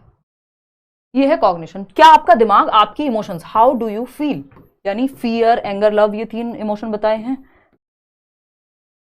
जेबी वॉटसन ने, पेपर में पूछा जा चुका है। तो ये जन्म से होते हैं, ये एक दूसरे को प्रभावित करते हैं। क्या रिश्ता है इनका, तो देखिए सिर्फ एक व्यक्ति हैं ज़ेज़ोंग, उनका नाम क्या है, ज़ेज़ोंग, ये इतना सा ही टॉपिक है ज़ेज़ोंग। अगर इनका नाम आए तो ये इंडिपेंडेंट हैं, एक दूसरे को प्रभावित ऐसा सच नहीं कर रहे हैं, लेकिन इन जनरल अगर हम माने तो हमारा दिल और दिमाग एक दूसरे को प्रभावित करते हैं। अगर आप पेपर में ठीक फील नहीं कर रहे हैं तो हो सकता है कई बार आप होते हैं ना, हम कहते हैं बहुत एंग्जाइटी या बहुत एंग्शियस थे आप, फियर था बहुत ज्यादा, तो जितना आता है उतना भी नहीं कर पाता इंसान कई बार। तो इसका मतलब इमोशंस आपके कॉग्निशन को, आपके दिमाग को प्रभावित कर रहे हैं। तो दोनों एक दूसरे को प्रभावित करते हैं। अगर आप बहुत अच्छा एक्साइटेड फील करेंगे, नहीं यार बहुत करके आऊंगा पेपर, देखते हैं क्या होगा, तो आपका दिमाग भी अच्छा काम करेगा, ठीक है ना। तो देखिएगा, तो कॉग्निशन और इमोशन एक दूसरे को प्रभावित करते हैं, इंटरट्वाइंड है, सिंपल बात, इंडिपेंडेंट नहीं। जब तक ज़ेज़ोंग नहीं लिखा, व्यक्ति हैं ज़ेज़ोंग, जब तक इनका नाम नहीं लिखा तब तक आप इंडिपेंडेंट है ये नहीं कहेंगे। अगर पूछे अकॉर्डिंग टू ज़ेज़ोंग तो कहेंगे इंडिपेंडेंट है, 2018 में पूछा जा चुका है। ओनली कॉग्निशन इन्फ्लुएंसेस, ऐसा कोई नहीं कहता कि सिर्फ कॉग्निशन इन्फ्लुएंस करता है, यानी सिर्फ दिमाग को दिल इन्फ्लुएंस करेगा, दिल को दिमाग, दोनों एक दूसरे को करते हैं। तो इंटरट्वाइंड विद ईच अदर, जैसे घर में 2 बहन भाई हैं तो वो दोनों एक दूसरे को पोक करेंगे, है ना। ऐसा नहीं है कि सिर्फ एक ही व्यक्ति होगा, जनरली एक दूसरे से गुथे हुए हैं, इंटरट्वाइंड है, इंटरवोवन है, अगर मैं दूसरी भाषा में कहूं, ठीक है, इंटरवोवन है, ठीक, इंटर रिलेटेड है अगर और तीसरी भाषा में कहूं। क्वेश्चन नंबर 14, भाषा एक ही है, शब्द अलग है। क्वेश्चन नंबर 14 देखिएगा, the strategy to remember a long string of letters by grouping them into memorable and meaningful parts is called. अक्षरों की एक लंबी श्रृंखला को यादगार और सार्थक भागों में समूहित करके याद रखने की रणनीति क्या कहलाती है। ये ऐसा out of the box question है जो जनरली आपके सिलेबस में है नहीं, बट ये पूछ लिया गया है कई बार, है ना, मतलब इनडायरेक्टली है, ये सिलेबस में डायरेक्टली नहीं है। कि आप स्ट्रेटेजी है एक लॉन्ग स्ट्रिंग ऑफ लेटर्स, आपने लेटर्स, मान लीजिए लेटर्स, इसको ऐसे भी पूछा जा चुका है कई बार कि मान लीजिए एक फोन नंबर है ना, फोन नंबर है 9599161025, ये लेट्स लर्न का नंबर है, जनरली ऑफ रहता है, बट कई लोग व्हाट्सएप पे हमें जब जरूरत पड़ती है पेपर वगैरह में तो हम कहते हैं आपको कि ये भेज देना। जैसे अभी आप पेपर देके आओगे जिस दिन, तो पेपर 1 और पेपर 2 इस पे आप व्हाट्सएप कर देना, ठीक है ना, स्कैन करके साफ सुथरा। तो मैं आंसर की भी बना ही दूंगी, और मेरी कोशिश है कि परसों हम लोग मिलेंगे, पेपर कैसे सॉल्व करना है, कई सारे नंबर आपके बच जाएंगे, उस पर भी चर्चा करेंगे। अब 995, ठीक है। अब ये जो नंबर है 10 अंकों की संख्या है, लेटर्स हैं एक तरह से, इनको याद करना है कैसे, grouping into memorable and meaningful parts. अब मीनिंगफुल पता नहीं कितने होंगे आपके लिए नहीं, बट आपने ग्रुप कर लिया 3-3 या 4-4 के, 9599, फिर 161025, 3 भागों में डिवाइड कर लिया, इसको चंकिंग कहते हैं, ठीक है ना। क्या कहते हैं इसको, चंकिंग कहते हैं। मेटाकॉग्निशन है thinking about your own thinking, review करना, प्लान करना, उसको आपके जो थॉट है उसको आप रिव्यू कर रहे हैं, प्लान कर रहे हैं, मैनेज कर रहे हैं, कंट्रोल कर रहे हैं, तो वो पूरा आपकी थिंकिंग से या कॉग्निशन से रिलेटेड है, कॉग्निशन के बियॉन्ड जाना, thinking about thinking, awareness of awareness. तो आप चाहे एक फोन नंबर को टुकड़ों में तोड़ के याद कर रहे हैं तो ये चंकिंग है, चंक्स बना लिए बेसिकली आपने। वो सोया चंक्स आते हैं ना, घर पे कभी मम्मी ने बनाए होंगे आपके, या आपने खुद बनाए होंगे, पापा ने बनाए होंगे, मैं क्यों कहूँ सिर्फ मम्मी बनाएंगी, नहीं तो हम भी स्टीरियोटाइप को प्रमोट कर रहे हैं फिर, ठीक है ना। हालांकि ज्यादातर घरों में सच्चाई यही है अभी भी, लेकिन फिर भी ये ऐसा थोड़ी कि यही होना चाहिए। तो अगर हम देखें तो वो सोया चंक्स आते हैं, वो सोयाबीन वाले छोटे छोटे चंक्स होते हैं, उसके चंक्स का मतलब है टुकड़ों में तोड़ दिया आपने, तो उसी तरह से ये वही चंकिंग है। क्वेश्चन नंबर 15 देख लेना एक बार, क्वेश्चन नंबर 15 देखना फटाफट से। Formulating new clarifications going beyond the simple application of previously learned rules to achieve a goal and evaluating the outcomes are important parts of. फटाफट से बताओ, किसी लक्ष्य को प्राप्त करने के लिए पहले से सीखे गए नियमों के सरल अनुप्रयोग से परे जाना, यानी जो आपको आता है उसका और थोड़ा एक नेक्स्ट लेवल पहुंचना। ठीक, क्या कर रहे हैं आप? कोई लक्ष्य है, कोई गोल है, उसकी प्राप्ति के लिए। ठीक, मान लीजिए आपको 120 नंबर लाने हैं सीटेट में, 130 नंबर लाने हैं, वॉट एवर, ठीक, को प्राप्त करने के लिए पहले से सीखे गए नियमों के सरल अनुप्रयोग के परे जाना। जितना सिर्फ याद कर लिया वही नहीं, उसको अप्लाई कैसे करेंगे, इसके भी आप एक नेक्स्ट लेवल जा रहे हैं, नए क्वेश्चन सॉल्व कर रहे हैं, देख रहे हैं कैसे पूछा जा सकता है। ठीक, स्पष्टीकरण तैयार कर रहे हैं, क्लैरिफिकेशन, और परिणामों का मूल्यांकन करना इसका महत्वपूर्ण भाग है कि जब आप मान लीजिए मॉक टेस्ट लगा रहे हैं तो फिर एनालाइज भी कर रहे हैं, प्रॉपर देख रहे हैं गड़बड़ कहाँ है, किस तरह के क्वेश्चंस में दिक्कत होती है, और भी सारी चीजें आप यहाँ कर रहे हैं। 120 आपका लक्ष्य है, कैसे लाएंगे इस पे फोकस कर रहे हैं आप। क्या है ये? इसमें मेटा कॉग्निशन भी लग रहा है, यानी आप थिंकिंग बियॉन्ड थिंकिंग जा रहे हैं। और मेटा कॉग्निशन क्योंकि ऑप्शन में नहीं है यहाँ, नहीं तो ये मेटाकॉग्निशन का भी अगर क्वेश्चन बनता तो सेम ऑप्शन में अगर मेटाकॉग्निशन दे देता सही हो जाता, क्योंकि प्रॉब्लम सॉल्विंग में मेटाकॉग्निशन लगता है एट टाइम्स।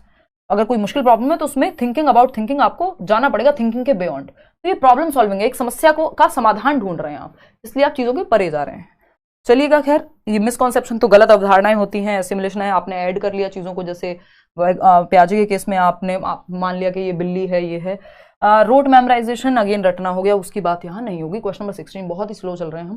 क्वेश्चन नंबर 16 देखना, अब इसको थोड़ा सा टेस्ट की फॉर्मेट में ले लेते हैं, जल्दी खत्म करेंगे। क्वेश्चन नंबर 16, मतलब उतना भी जल्दी नहीं कि समझना है। Children often form alternative concepts and misconceptions about different resolutions, which of the following statements is not correct in this context.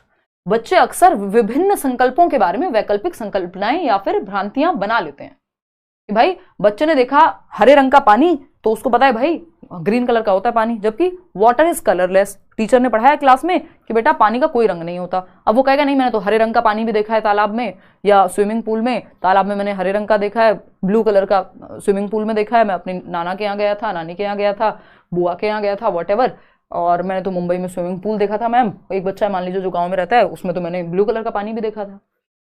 तो अब बच्चे की ये भ्रांति है, उसके एक्सपीरियंस के आधार पे एक मिसकॉन्सेप्शन बन गया है जो साइंटिफिकली सही नहीं है, लॉजिकली सही नहीं है, बट उसके अनुभव के आधार पे बना है। तो इसको डिस्कशन करके ठीक कराना होता है, चैलेंज करके। ऐसा नहीं है कि ये कहें कि गलत बना ही नहीं सकता बच्चा, भाई बनाएगा वो अपने आधार, अपने एक्सपीरियंस के आधार पे। तो ये जो मिसकॉन्सेप्शन, इनको रॉन्ग कॉन्सेप्शन ना कह के एक तो मिसकॉन्सेप्शन या नाइव कॉन्सेप्शन कहते हैं, या ऑल्टरनेटिव कॉन्सेप्शन कहते हैं कि बच्चा इस तरह से भी ऑल्टरनेटिवली सोच सकता है, वैकल्पिक तरीके से सोच सकता है कि इसका उसका सोचने का नजरिया डिफरेंट हो सकता है।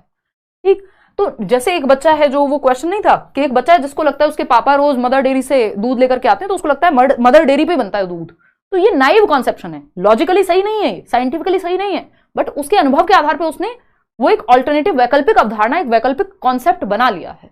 तो इसको आपको प्रमोट तो नहीं करना होता, डिस्कशन करके खत्म या ठीक कराना होता है, लेकिन ये नहीं है कि आप ये कहें कि बनाए ही ना बच्चे, ऐसा नहीं।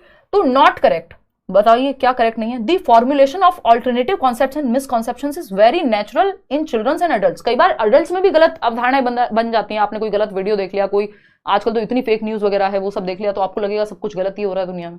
ठीक, तो ये होता है, नेचुरल है। अ टीचर शुड, आपके एक्सपीरियंस के आधार पर बन सकती है गलत अवधारणाएं। A teacher should strongly discourage alternative conceptions and misconceptions formed by children. एक अध्यापिका को बच्चों द्वारा गठित वैकल्पिक संकल्पनाओं और भ्रांतियों को सख्त रूप से हतोत्साहित करना चाहिए कि जो भी बच्चे ने किए उनको डिस्करेज कर दो। भाई वो तो बन सकते हैं ना, क्यों करोगे ऐसा। चलो बाकी ऑप्शन भी देखेंगे। Alternative concepts and misconceptions are not always unfounded but rather reflect children's intuitive understanding of the world around them, कि वो इंट्यूटिवली, सहज रूप से जो भी उन्हें दिखता है कैसे वो सीखते हैं, ये बताती हैं ये ऑल्टरनेटिव अवधारणाएं। बिल्कुल सही बात है, हमको तो गलत चाहिए। Our teacher should definitely look into these alternative concepts and misconceptions as they are important in teaching learning process. हाँ ठीक है, टीचर को देखना चाहिए कि बच्चा कैसे सोचता है, अगली बार ऐसे पढ़ाओ उसको कि कम से कम ये चीज फॉर्म हो, किसी टॉपिक को लेके क्लियर कराओ, अगर कोई टॉपिक पढ़ रहे हो, बल्कि जो गलत अवधारणाएं वो क्लियर हो जाएं, इस तरह से पढ़ाओ। आ टीचर शुड स्ट्रांगली डिस्करेज, ये कहना गलत होगा कि हतोत्साहित बच्चों को फटकार लगाओ, उनको रेप्रीमेंड करो। ये रेप्रीमेंड में क्यों बोल रही हूँ, क्योंकि पेपर में पूछा जाएगा। मैं ये नहीं कहूंगी बस मैं आपको ऐसा शब्द बोल दूं कोई जो पेपर में दिखे तो आप घबरा जाएं, तो थोड़ा सा टेक्निकल लैंग्वेज भी आपको पेडागोजी में पता होनी चाहिए, और ये सही टीचर का काम है। A teacher should strongly discourage alternative conceptions and misconceptions formed by children. तो ऐसा नहीं करना चाहिए कि आप डिस्करेज ही कर रहे हैं कि उनका ऑल्टरनेटिव कॉन्सेप्शन बनने ही नहीं देंगे हम। ऐसा थोड़ी हो सकता है लाठी लेके बैठ जाओ, बनेगा वो तो एक्सपीरियंस के आधार, उसको ठीक कराना है आपको। उसके बारे में पता होना चाहिए आपको। क्वेश्चन नंबर 17 देखना, the use of multi sensory approach should be encouraged at the primary level of education because. Primary level कितने साल का बच्चा होगा? 6 से 11 वर्ष का, कक्षा 1 से 5 में। और एलिमेंट्री लेवल 11 से 15 वर्ष का बच्चा होगा, 6th to 8th क्लास में। ठीक है जी। अब यहाँ पे प्राइमरी की जगह एलिमेंट्री लिखा होता, आंसर तब भी वही होता। मल्टी सेंसरी का मतलब क्या है? यानी मल्टीपल सेंसेस। मैं बहुत बार कहती हूँ कि जितने ज्यादा सेंसेस बच्चे के पढ़ने में या सीखने में इन्वॉल्व है उतना बेहतर है। कि आपने बच्चे को कोई पिक्चर भी दिखाई हुई है, कुछ सुना भी रहे हैं, आप उसको कोई एक्टिविटी भी करा रहे हैं, जितने ज्यादा मैक्सिमम सेंसेस इन्वॉल्व होंगे जिस आंसर में, उतना अच्छा है। ठीक, तो शिक्षा के प्राथमिक स्तर पर बहुसंवेदीय उपागम कैसा है? अब भाई अच्छा ही है। It saves a lot of teachers instructional time. देखो टाइम बचाना पर्पस नहीं है यहाँ पे, बच्चा अच्छे से सीखे ये पर्पस है। तो ये तो हो गया गलत। हमें बच्चे के पक्ष में चाहिए उत्तर, जो टीचर के पक्ष में वो नहीं, बच्चे के पक्ष में चाहिए सब कुछ। क्योंकि चाइल्ड सेंटर्ड एजुकेशन कहती है सारी दुनिया बच्चे के अराउंड घूम रही है। वहां पे जो भी एक्टिविटी प्लानिंग है, जो भी मेथड है टीचर के, सब कुछ वो बच्चे के हिसाब से होगा। It creates obedience in children. बच्चों में इसमें आज्ञापरायणता आती है, ये भी बेकार की बात है। आज्ञा मनवाना थोड़ी मुद्दा है। It makes learning more effective. ये कहना सही हुआ कि जितने ज्यादा सेंसेस बच्चे के इन्वॉल्व होंगे एक्टिविटी में, उतना बेहतरी से वो सीखेगा। पूरा इन्वॉल्वमेंट हो जाता है फिर कि उसने पिक्चर भी देखी हुई है, जब हार्ट के बारे में पढ़ रहा है तो हार्ट की पिक्चर भी देखी है, आर्टरीज दिखाई है, या जो भी चीजें वीडियो में भी देखी है मान लीजिए, या सुना है, तो वो जितने ज्यादा सेंसेस इन्वॉल्व है उतना बेहतर है। हालांकि इतने छोटे लेवल पे आप हार्ट नहीं पढ़ाने लग जाएंगे। इट प्रोवाइड्स बॉडी पार्ट्स की अगर मैं बात करूं, it provides opportunities for some children to be excluded from education. Education से एक्सक्लूडेड नहीं, इंक्लूसिव फील कराना है।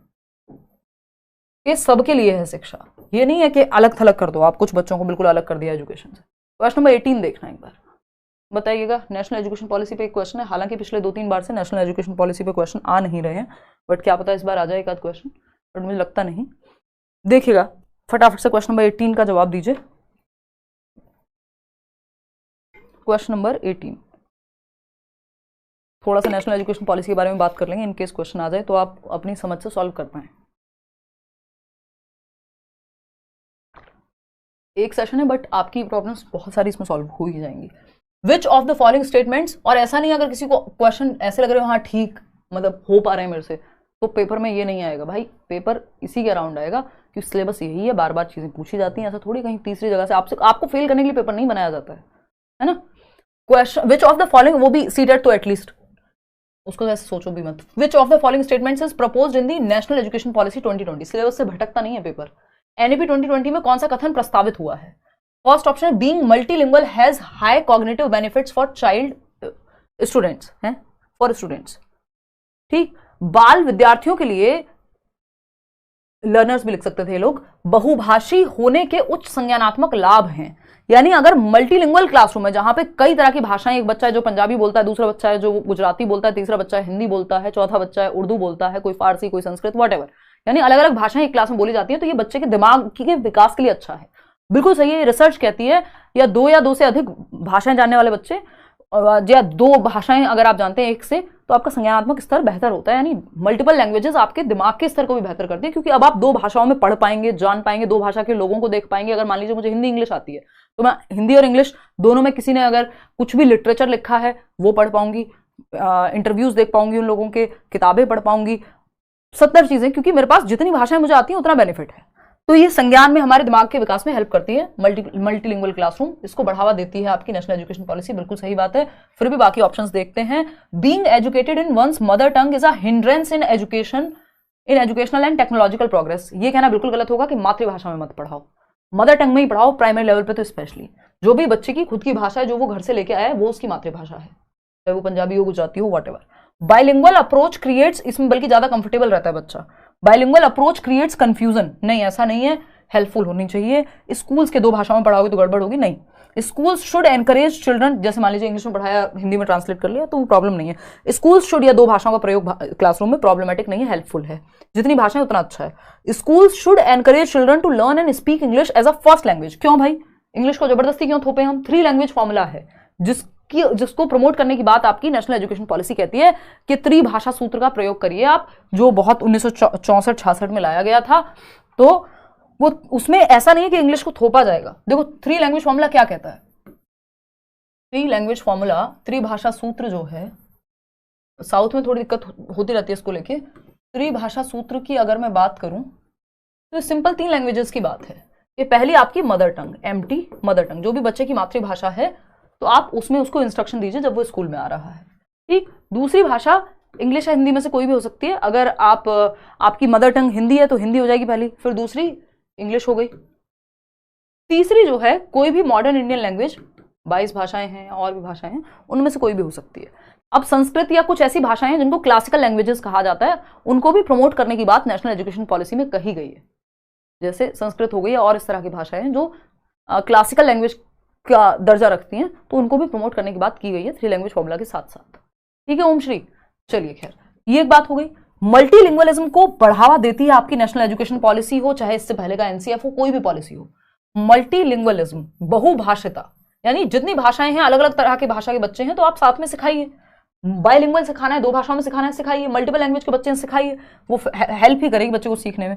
तो बहुभाषी शिक्षा एसेट है, हेल्पफुल होगी, ये एक संपत्ति की तरह है, ना कि रुकावट, हिंड्रेंस नहीं हो सकता कभी भी ये बहुभाषिता, तो ये हेल्पफुल होगा। ठीक है, ये बातें आपको ध्यान में रखनी है। और ये क्लासिकल लैंग्वेज वाला मैंने बता दिया, इनको प्रमोट करने की बात की गई है नेशनल एजुकेशन पॉलिसी में। नेशनल एजुकेशन पॉलिसी में जो स्ट्रक्चर था 10+2+3 का, स्कूल लेवल पे तो 10+2 ही था, 10वीं 10 साल की और ये 2 साल का आपका 11th-12th। अभी क्या है, ये 5+3+3+4। ये मैंने आपको सिंपल ट्रिक बताई हुई है। 534 में 3 का स्क्वायर कर लेना, है ना, 534 और 3 जो है 2 बार आता है, तो इसलिए इस पे स्क्वायर लगा लेना, आपको समझ आ जाएगा, क्योंकि कई बार लोग भूल जाते हैं इसमें भी। 534 से याद रखोगे, 2 बार 3 का स्क्वायर है बेसिकली। तो 5 साल की तो है FPMS से याद रखना है, फाउंडेशनल स्टेज, जिसमें आंगनवाड़ी है 2 साल की, और फिर 3 साल की बेसिकली, फिर फर्स्ट और सेकेंड क्लास है, तो 5 साल ऐसे हो गए। फिर प्रेपरेटरी स्टेज है 3rd to 5th वाली, 3rd 4th 5th 3 साल हो गए। फिर मिडिल स्टेज है 6th 7th 8th, फिर 4 साल का आपका सेकेंडरी स्टेज है 9th to 12th। आपके पेपर में काम का यहीं तक आएगा, क्योंकि 9th to 12th के लिए आपका सीटेट अभी है नहीं, इस साल आ जाए तो बात अलग है। तो ये आपको ध्यान रखनी है, एटलीस्ट इतनी स्टेजेस। बाकी और क्या कह रही है national education policy, standardise test से फ्लेक्सिबिलिटी की तरफ जाइए, मानकीकृत परीक्षण से लचीलेपन की तरफ जाइए, फ्लेक्सिबिलिटी की तरफ। ये बातें हैं, बच्चे को सेंटर में रखना है, बेसिकली सिंपल बात। चलिए खैर, और एक और चीज है, उसके सारे पहलू हैं। क्वेश्चन नंबर 19 देखिएगा, ये क्या कहता है, फटाफट से देखेंगे। ये कहता है which of the following conditions of learning should be given maximum emphasis in schools, यानी स्कूल्स में कौन से स्ट्रेटेजीज को पढ़ाने की या कंडीशंस को सबसे ज्यादा बढ़ावा दिया जाना चाहिए, जो बच्चे के भले में हो। सिंपल, पैसिव इमिटेशन, जहां बच्चा निष्क्रिय सो रहा है बैठ के, उसको कोई एक्टिविटी नहीं करा रहे, गलत है, बच्चे को एक्टिव रखना है हमें हर सिचुएशन में।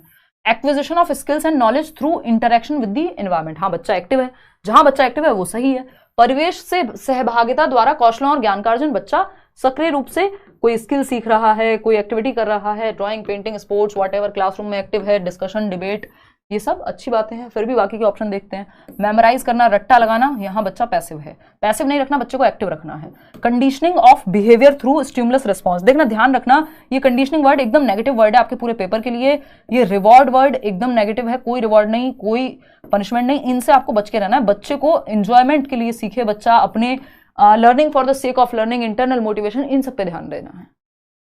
तो सेकेंड ऑप्शन यहाँ पे सही हो जाएगा कि वो एक्टिवली नॉलेज को कंस्ट्रक्ट कर रहा है। क्वेश्चन नंबर 20 देखिएगा और बताइएगा meaning of inclusive education, 5 number का टॉपिक है आपका इंक्लूसिव एजुकेशन, फटाफट से देख लेना है। इंक्लूसिव एजुकेशन में वही आ जाता है, डिसलेक्सिया वगैरह, वो सब इसी में आ जाएगा। और भी क्वेश्चन हैं जो मैंने शामिल किए हैं। समावेशी शिक्षा से अभिप्राय है, इंक्लूसिव एजुकेशन का क्या मतलब है। क्वेश्चन नंबर 1 है, मतलब ऑप्शन नंबर 1 है, irrespective of qualifications quality education should be provided to all children, यानी क्वालिफिकेशंस के परे जाकर के, कि भैया बच्चे ने 6th पास कर ली, 7th पास कर ली, व्हाटएवर, हमें क्वालिटी एजुकेशन देनी है कि बच्चा जो है वो उसकी गुणवत्ता शिक्षा की अच्छी हो। पता चल रहा है बच्चा 8th क्लास में पहुंच गया और ठीक से पढ़ना नहीं आता उसको, और बहुत स्थिति खराब है, आप ग्राउंड लेवल पे देखेंगे तो ये बात तो सही है। Only English language should be taught in government schools, देखिए अभी बताया था 3 लैंग्वेज फॉर्मूला की बात हुई है, जबरदस्ती इंग्लिश या कोई भी भाषा थोपी नहीं जा रही है बच्चे पे, मदर टंग में पढ़ाइए आप, बल्कि वो ऑप्शन है। Reservation for economically weaker section, EWS section should be made available only in government schools, नहीं भाई EWS की जरूरत पड़ती है प्राइवेट स्कूल्स में, 25% रिजर्वेशन होना चाहिए, राइट टू एजुकेशन एक्ट कहता है। जो महंगे स्कूल्स हैं वहां पे भी कोटा होना चाहिए, जो गरीब बच्चा है वो भी वहां पढ़ पाए, 25% सीट्स होनी चाहिए उनके लिए भी। तो ये भी गड़बड़ हो गई। ये ऐसा थोड़ी है कि गवर्नमेंट स्कूल में थोड़ी, गवर्नमेंट में तो वैसी फीस इतनी कम है, प्राइवेट की बात हो रही है। डिसेबल्ड स्टूडेंट्स, और मैं इस बार आंसर पीछे लगवा दूंगी आपके बजाय कि यहां लिखने के, है ना, देखना एक बार। डिसेबल्ड स्टूडेंट्स शुड बी, या लिखवा दूंगी नीचे, आप हाथ ऐसे रख के पढ़ लेना। Disabled students should be given education only in special school. भाई हर एक बच्चा सेम क्लासरूम में पढ़ेगा, सिर्फ डिसेबल्ड बच्चे को अलग पढ़ा दो, स्पेशल स्कूल खुलवा दो, अगर कोई बच्चा देख नहीं सकता तो ब्लाइंड स्कूल भेज दो, नहीं। एजुकेशन फॉर ऑल, यही है समावेशी शिक्षा, सबका समावेशन, हर एक तरह का बच्चा, और सिर्फ स्पेशल बच्चा नहीं, कोई गिफ्टेड बच्चा है, क्रिएटिव बच्चा है, हर तरह का बच्चा एक क्लासरूम में सीख सके। कोई बहुत जल्दी सीखता है वो भी, और जो धीमे सीखता है वो भी, तो स्लो लर्नर भी, हर तरह का बच्चा। तो क्वालिफिकेशन से ज्यादा हमें क्वालिटी एजुकेशन पे फोकस करना है। इंक्लूसिव एजुकेशन ये कहता है एजुकेशन फॉर ऑल। और एक और बात इंक्लूसिव एजुकेशन कहता है कि सिस्टम में चेंज करिए बच्चे के लिए, बच्चे में चेंज मत करिए सिस्टम के लिए, क्योंकि बच्चा सिस्टम के लिए नहीं है, बच्चे के लिए सिस्टम है। अगेन मैं वो बात कहती हूँ, थोड़ा फनी भी लगता है भाई, इसलिए थोड़ी माँ बाप बच्चे पैदा करते हैं कि भाई साहब सिस्टम में भेजेंगे, वो एक विडंबना है या वैसी चीजें हैं, बट बच्चा दुनिया में आया उसके लिए तो सिस्टम बना है ना, इंसानों के लिए चीजें बनी ऐसा थोड़ी है, चीजों के लिए इंसान बना है, वो वैसे वाली बात है। तो आप सिस्टम में चेंज लाते हैं इंक्लूसिव एजुकेशन में, आपके इंफ्रास्ट्रक्चर में, आपके स्कूल के इंफ्रास्ट्रक्चर में, बिल्डिंग में, या अपने मेथड्स में, ना कि बच्चे में चेंज करेंगे। बच्चा देख नहीं सकता तो ऐसा थोड़ी आंखें लगवा दोगे कहीं से, मतलब अगर वो पॉसिबल है, मेडिकली पेरेंट्स अफोर्ड कर सकते हैं, वो एक अलग कहानी है। ऐसा नहीं आप जबरदस्ती उसको कहोगे नहीं नहीं तुम तो ऐसे नहीं रह सकते हैं। हर तरह का बच्चा है क्लासरूम में, तो सिस्टम में चेंज होगा। Change the system not the child.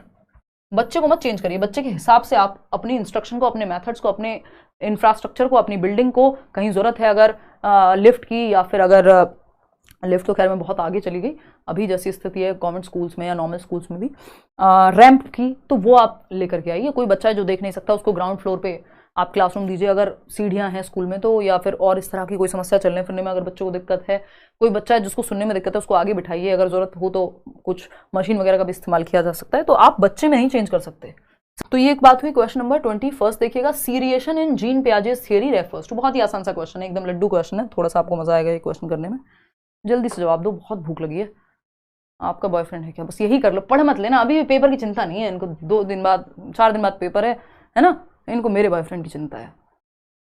जीवन चल नहीं पा रहा है इनको बॉयफ्रेंड बताने कुछ प्रावधान। Seriation in Jean Piaget's theory refers to. Jean पियाजे के सिद्धांत के अनुसार क्रमबद्धता का क्या तात्पर्य है?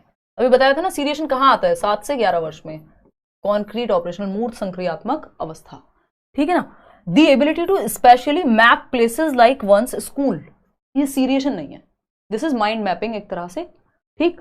आते हैं the ability to order objects based on 1 dimension, for example length. हाँ, लेंथ के बेसिस पे, एक डायमेंशन के बेसिस पे आप चीजों को ऑर्डर में लगा पा रहे हैं, कि घटते क्रम में या बढ़ते क्रम में, ठीक है। ये इससे बड़ा, फिर ये पेन इससे बड़ा, इसकी हाइट मान लीजिए 4 बच्चे हैं तो सबसे जो लाइन लगवाते हैं मान लीजिए, वो भी सीरिएशन का ही उदाहरण है, कि जो जिनकी हाइट ज्यादा है वो बच्चे पीछे खड़े होते हैं, है ना। या उल्टी लगवाओगे अगर तो सबसे, फिर उस तरह से कि सबसे लंबे बच्चों को आगे खड़ा कर रहे हो, तो वो असेंडिंग डिसेंडिंग का उदाहरण है, कि 1 से 100 तक गिनती है, 100 से 1 तक। फिर the ability to take the perspective of others, इसको ये ईगो सेंट्रिज्म का ऑपोजिट हो गया। ईगो सेंट्रिज्म अहम केंद्रित कहाँ होता है बच्चा? प्री ऑपरेशनल स्टेज में, 2 से 7 वर्ष में, उसके एंड तक जाते जाते ये जाने लगता है। या सेंट्रेशन का गुण डिसेंटर होने लगता है, कि वो दूसरे पर्सपेक्टिव से देख पाए। A narrative form of thinking used in story telling, नहीं उसको नहीं कहते हैं कि एक नैरेटिव फॉर्म ऑफ थिंकिंग की बात हो रही है। तो सिंपल है कि आप लेंथ के आधार पे मान लीजिए, या कोई भी एक क्वालिटी के आधार पे आप क्रम में लगा रहे हैं। फटाफट से बताइएगा, फिर आगे बढ़ेंगे। तो पढ़ लो यार। देखो, डिक्लेरेटिव नॉलेज जो टीना चौधरी आप पूछ रहे हो, घोषणात्मक ज्ञान, और दूसरा होता है कुछ तो प्रोसीजरल नॉलेज। प्रोसीजरल और डिक्लेरेटिव नॉलेज, इसमें बेटर है प्रोसीजरल नॉलेज। डिक्लेरेटिव या घोषणात्मक ज्ञान वो होता है जिसमें आपने डेफिनेशंस याद की हुई हैं, या फिर आपने जो भी थियोरेटिकल है एक तरह से। प्रोसीजरल है आपको हाउ पता है इस चीज का, साइकिल कैसे चलाते हैं, प्रोसीजर है, स्टेप 1, स्टेप 2, स्टेप 3। तो प्रोसीजरल थोड़ा बेटर है कि बच्चों को पता हो कि चीजें कैसे हो रही हैं। डिक्लेरेटिव में थोड़ा वो थियोरेटिकल हो जाता है, तो बेटर इज घोषणात्मक से बेहतर है ये प्रोसीजरल प्रक्रियात्मक ज्ञान, ठीक है। मैराथन देख लोगे तो ये सब चीजें हो जाएंगी क्लियर। क्वेश्चन नंबर 22 देखिए फटाफट से। Which of the following is an essential characteristic of creativity? Creativity यानी रचनात्मकता। एक क्वेश्चन आता है, रचनात्मकता मतलब कुछ नया क्रिएट करना, कुछ डिफरेंट लाना। अगर हम इसकी बात करें तो कौन सा एक कैरेक्टरिस्टिक है या विशेषता है क्रिएटिविटी की? सेंट्रेशन इन थॉट। अगर थॉट सेंटर्ड है आपका, यानी एक ही चीज पे फिक्स्ड हो गए, बाकी पहलू देख ही नहीं पा रहे, तो क्रिएटिविटी कुछ नया कभी नहीं आएगा, क्योंकि आपका दिमाग दिशाओं में सोच ही नहीं पाता। तो सेंट्रेशन तो दुश्मन है, ये जो दिखने में विचार में एकाग्रता लग रही है ये नेगेटिव है, क्योंकि सारा ध्यान अगर आपका एक ही चीज पे फोकस्ड है, कुछ नया सोच नहीं पाओगे। तो ये वो वाली बात हो गई। अभिसारी सोच, कन्वर्जेंट थिंकिंग भी दुश्मन है क्रिएटिविटी की। कुछ नया नहीं आएगा अगर आप दिशाओं से एक ही पॉइंट पे सोचते रहेंगे। अगर आप सिर्फ एमसीक्यू ही सॉल्व करते रहेंगे, कहां से एक नया एस्से राइटिंग कर पाएंगे आप? डाइवर्जेंट थिंकिंग तो लगी नहीं रही। इंपल्सिवनेस, बस इंपल्सिवली, आपका इमोशंस पे भी कंट्रोल नहीं है, अपने इंपल्स पे कंट्रोल नहीं है, थोड़ा पेशेंस के साथ नहीं सोच पा रहे हैं, तो ये भी कोई बहुत पॉजिटिव बात नहीं है क्रिएटिविटी के लिए। थोड़ा पेशेंस रखना पड़ता है। कई बार आप पूरा पूरा दिन लगाते हैं तब भी सॉल्यूशन नहीं निकलता किसी चीज का, कुछ नया नहीं हाथ में आता। डाइवर्जेंट थिंकिंग यानी अपसारी सोच, या भिन्न लिखा हुआ है यहां पे, अपसारी, दिशाओं में फैली हुई, अलग अलग दिशाओं में, आउट ऑफ द बॉक्स एक तरह से, यानी बॉक्स के बाहर, आउट ऑफ द बॉक्स, दिशाओं में। एक चीज पे 5 विचार हैं आपके पास, अपने विचार, ओपन एंडेड है ये, तो इसमें आप थोड़ा नया सोच पाएंगे। डाइवर्जेंट, डीसी साथ चलता है, सीसी नहीं, यानी कन्वर्जेंट थिंकिंग साथ नहीं जाती, क्रिएटिविटी के साथ डाइवर्जेंट थिंकिंग जाती है। ऐसा जॉय पॉल गिलफर्ड कहते हैं कि डाइवर्जेंट थिंकिंग का डायरेक्ट रिलेशन है किसके साथ? क्रिएटिविटी के साथ। इसका मतलब ये नहीं कि हर डाइवर्जेंट थिंकर जो है क्रिएटिव ही होगा, जो दिशाओं में सोचता है कुछ नया ही सोचेगा हर बार, लेकिन कोई भी व्यक्ति जो क्रिएटिव है वो डाइवर्जेंट थिंकर ही होगा, क्योंकि रचनात्मक नहीं हो सकते आप बिना दिशाओं में सोचे। ठीक, चलिए खैर, जैसे रचनात्मकता का एक सिंपल उदाहरण आपका ये लेट्स लर्न चैनल ही है ना। और चलिए, मतलब एक ये सिंपल उदाहरण है, ऐसे बहुत सारे उदाहरण हैं। चलिए खैर, कभी आएंगे इस पर चर्चा करेंगे, अभी समय की कमी है। The primary objective of continuous and holistic evaluation is, सतत एवं समग्र मूल्यांकन का प्राथमिक उद्देश्य। कॉन्टिन्यूअस एंड कॉम्प्रिहेंसिव इवैल्यूएशन यानी लगातार हो इवैल्यूएशन और संपूर्ण पक्षों में हो, हर एक पहलू को हम देख पाए। Assessing students understanding and adapting curriculum and pedagogy accordingly, यानी बच्चे की समझ को समझ पा रहे हैं और उसको देख करके। डिक्लेयरिंग स्टूडेंट सक्सेसफुल या फेलियर, ये एकदम खराब है। कंपेयर करना एकदम नेगेटिव है। क्लासिफाई करना, बांट दिया आपने, ये टॉपर है, ये फलाना, नहीं। तो आप बच्चे की अंडरस्टैंडिंग को और करिकुलम में उस हिसाब से चेंज ला पा रहे हैं, यानी करिकुलर और को करिकुलर, यानी पढ़ना लिखना और उसके अलावा स्पोर्ट्स में अच्छा या किसी भी चीज में, उसके बाकी पहलुओं को भी, उसके दिमाग के अलावा बाकी एस्पेक्ट्स जो हैं, इमोशंस हैं, साइकोमोटर एक्टिविटीज हैं, हर एक पक्ष को आप ला पा रहे हैं। क्वेश्चन नंबर 24, लेव Vygotsky offered a theory of cognitive development along the principle of. Vygotsky ने संज्ञानात्मक सिद्धांत, देखिए वाइगोस्की की थियोरी के नाम में कहीं कॉग्निटिव डेवलपमेंट नहीं है, जैसे पियाजे की थियोरी के नाम में कॉग्निटिव डेवलपमेंट है, पियाजेज कॉग्निटिव डेवलपमेंट, जिसमें 4 स्टेजेस हैं। वाइगोस्की ने कोई स्टेज नहीं दिया अलग से, और यहां पे इनकी जो थियोरी है वो, उसका नाम है वाइगोस्की सोशियो कल्चरल अप्रोच, यानी वाइगोस्की का सामाजिक सांस्कृतिक सिद्धांत के समाज और संस्कृति के साथ इंटरेक्शन से, अन्योन्य क्रिया से, मिलने जुलने से संज्ञान का विकास होता है। तो ये थियोरी के नाम में नहीं, कई बार नाम भी पूछ लेता है। साइको एनालिसिस नहीं, ये अलग ही संप्रदाय है। यूनिवर्सलिज्म नहीं, सोशल कंस्ट्रक्टिविज्म, क्योंकि इनकी थियोरी का आपको पता है ये 3 फंडे, SCL, सोसाइटी, कल्चर, लैंग्वेज, ये 3 बहुत महत्वपूर्ण बातें हैं किसके बारे में? वाइगोस्की की थियोरी के बारे में। तो ये सोशल रचनावादी है, समाज में बच्चा एक्टिविटी करके ग्रुप में सीखे, इन सब की बात करेंगे। व्यवहारवाद यहाँ कोई काम का नहीं है, चलिएगा। और इन पे मैं चर्चा इसलिए नहीं कर रही हूँ क्योंकि पेपर में इंपॉर्टेंट नहीं है। व्यवहारवादी सोच है, रिवॉर्ड, पनिशमेंट, इनसे आपको दूर रखना है, क्योंकि आपका पूरा पेपर ये कंस्ट्रक्टिविज्म पे बेस्ड है ना, इस पे नहीं, व्यवहारवाद पे नहीं या किसी और पे नहीं। बच्चे को एक्टिव रखना है बेसिकली। क्वेश्चन नंबर 25, इस क्वेश्चन का आंसर मैंने आपको ऑलरेडी दे दिया दूसरे क्वेश्चन में। Dash view of learning explains that tangible incentives, यानी आपको रिवॉर्ड मिलेगा, ठोस प्रोत्साहन कह लीजिए आप इसको, या रिवॉर्ड पनिशमेंट के, आप फर्स्ट आओगे तो पापा साइकिल दिलाएंगे, फोन मिलेगा, गाड़ी मिलेगी, whatever. Tangible incentives and rewards motivate students for learning, कौन सा संप्रदाय है जो ये कहता है? और ऐसा होता भी है, बट ये अपने आप में अलग अप्रोच है, बहुत बढ़िया अप्रोच, हम इसको एजुकेशन में आज के समय में नहीं मानते हैं। ये अप्रोच है बिहेवियरल अप्रोच। सोशियो कल्चरल लोग तो कहेंगे एक्टिविटी करके सीखने पे, बच्चे को जॉय ऑफ लर्निंग के लिए रखिए आप। संज्ञानात्मक लोग कहेंगे उसकी थिंकिंग प्रोसेस डेवलप होगी, ये होगा। ह्यूमनिस्टिक लोग कहेंगे इंसान में कुछ अच्छा करने की अपने आप में क्षमता होती है, फ्री विल है, ये है, वो है। तो व्यावहारिक, जो व्यवहारवादी लोग हैं, जो थॉर्नडाइक या रिवॉर्ड पनिशमेंट की बात करते हैं, बहुत सारे लोग हैं इसमें, उस पर आपको पढ़ना नहीं है, आपके सिलेबस में नहीं है। बिल्कुल हो जाओगे सुष्मिता, टेंशन ना लो यार, प्रीवियस से लगा रहे हो, उससे आपको आइडिया लग जाना चाहिए कि आप कितने पानी में हो। ठीक, बिहेवियरल यानी इसमें रिवॉर्ड पनिशमेंट की बात होती है बिहेवियरिज्म में।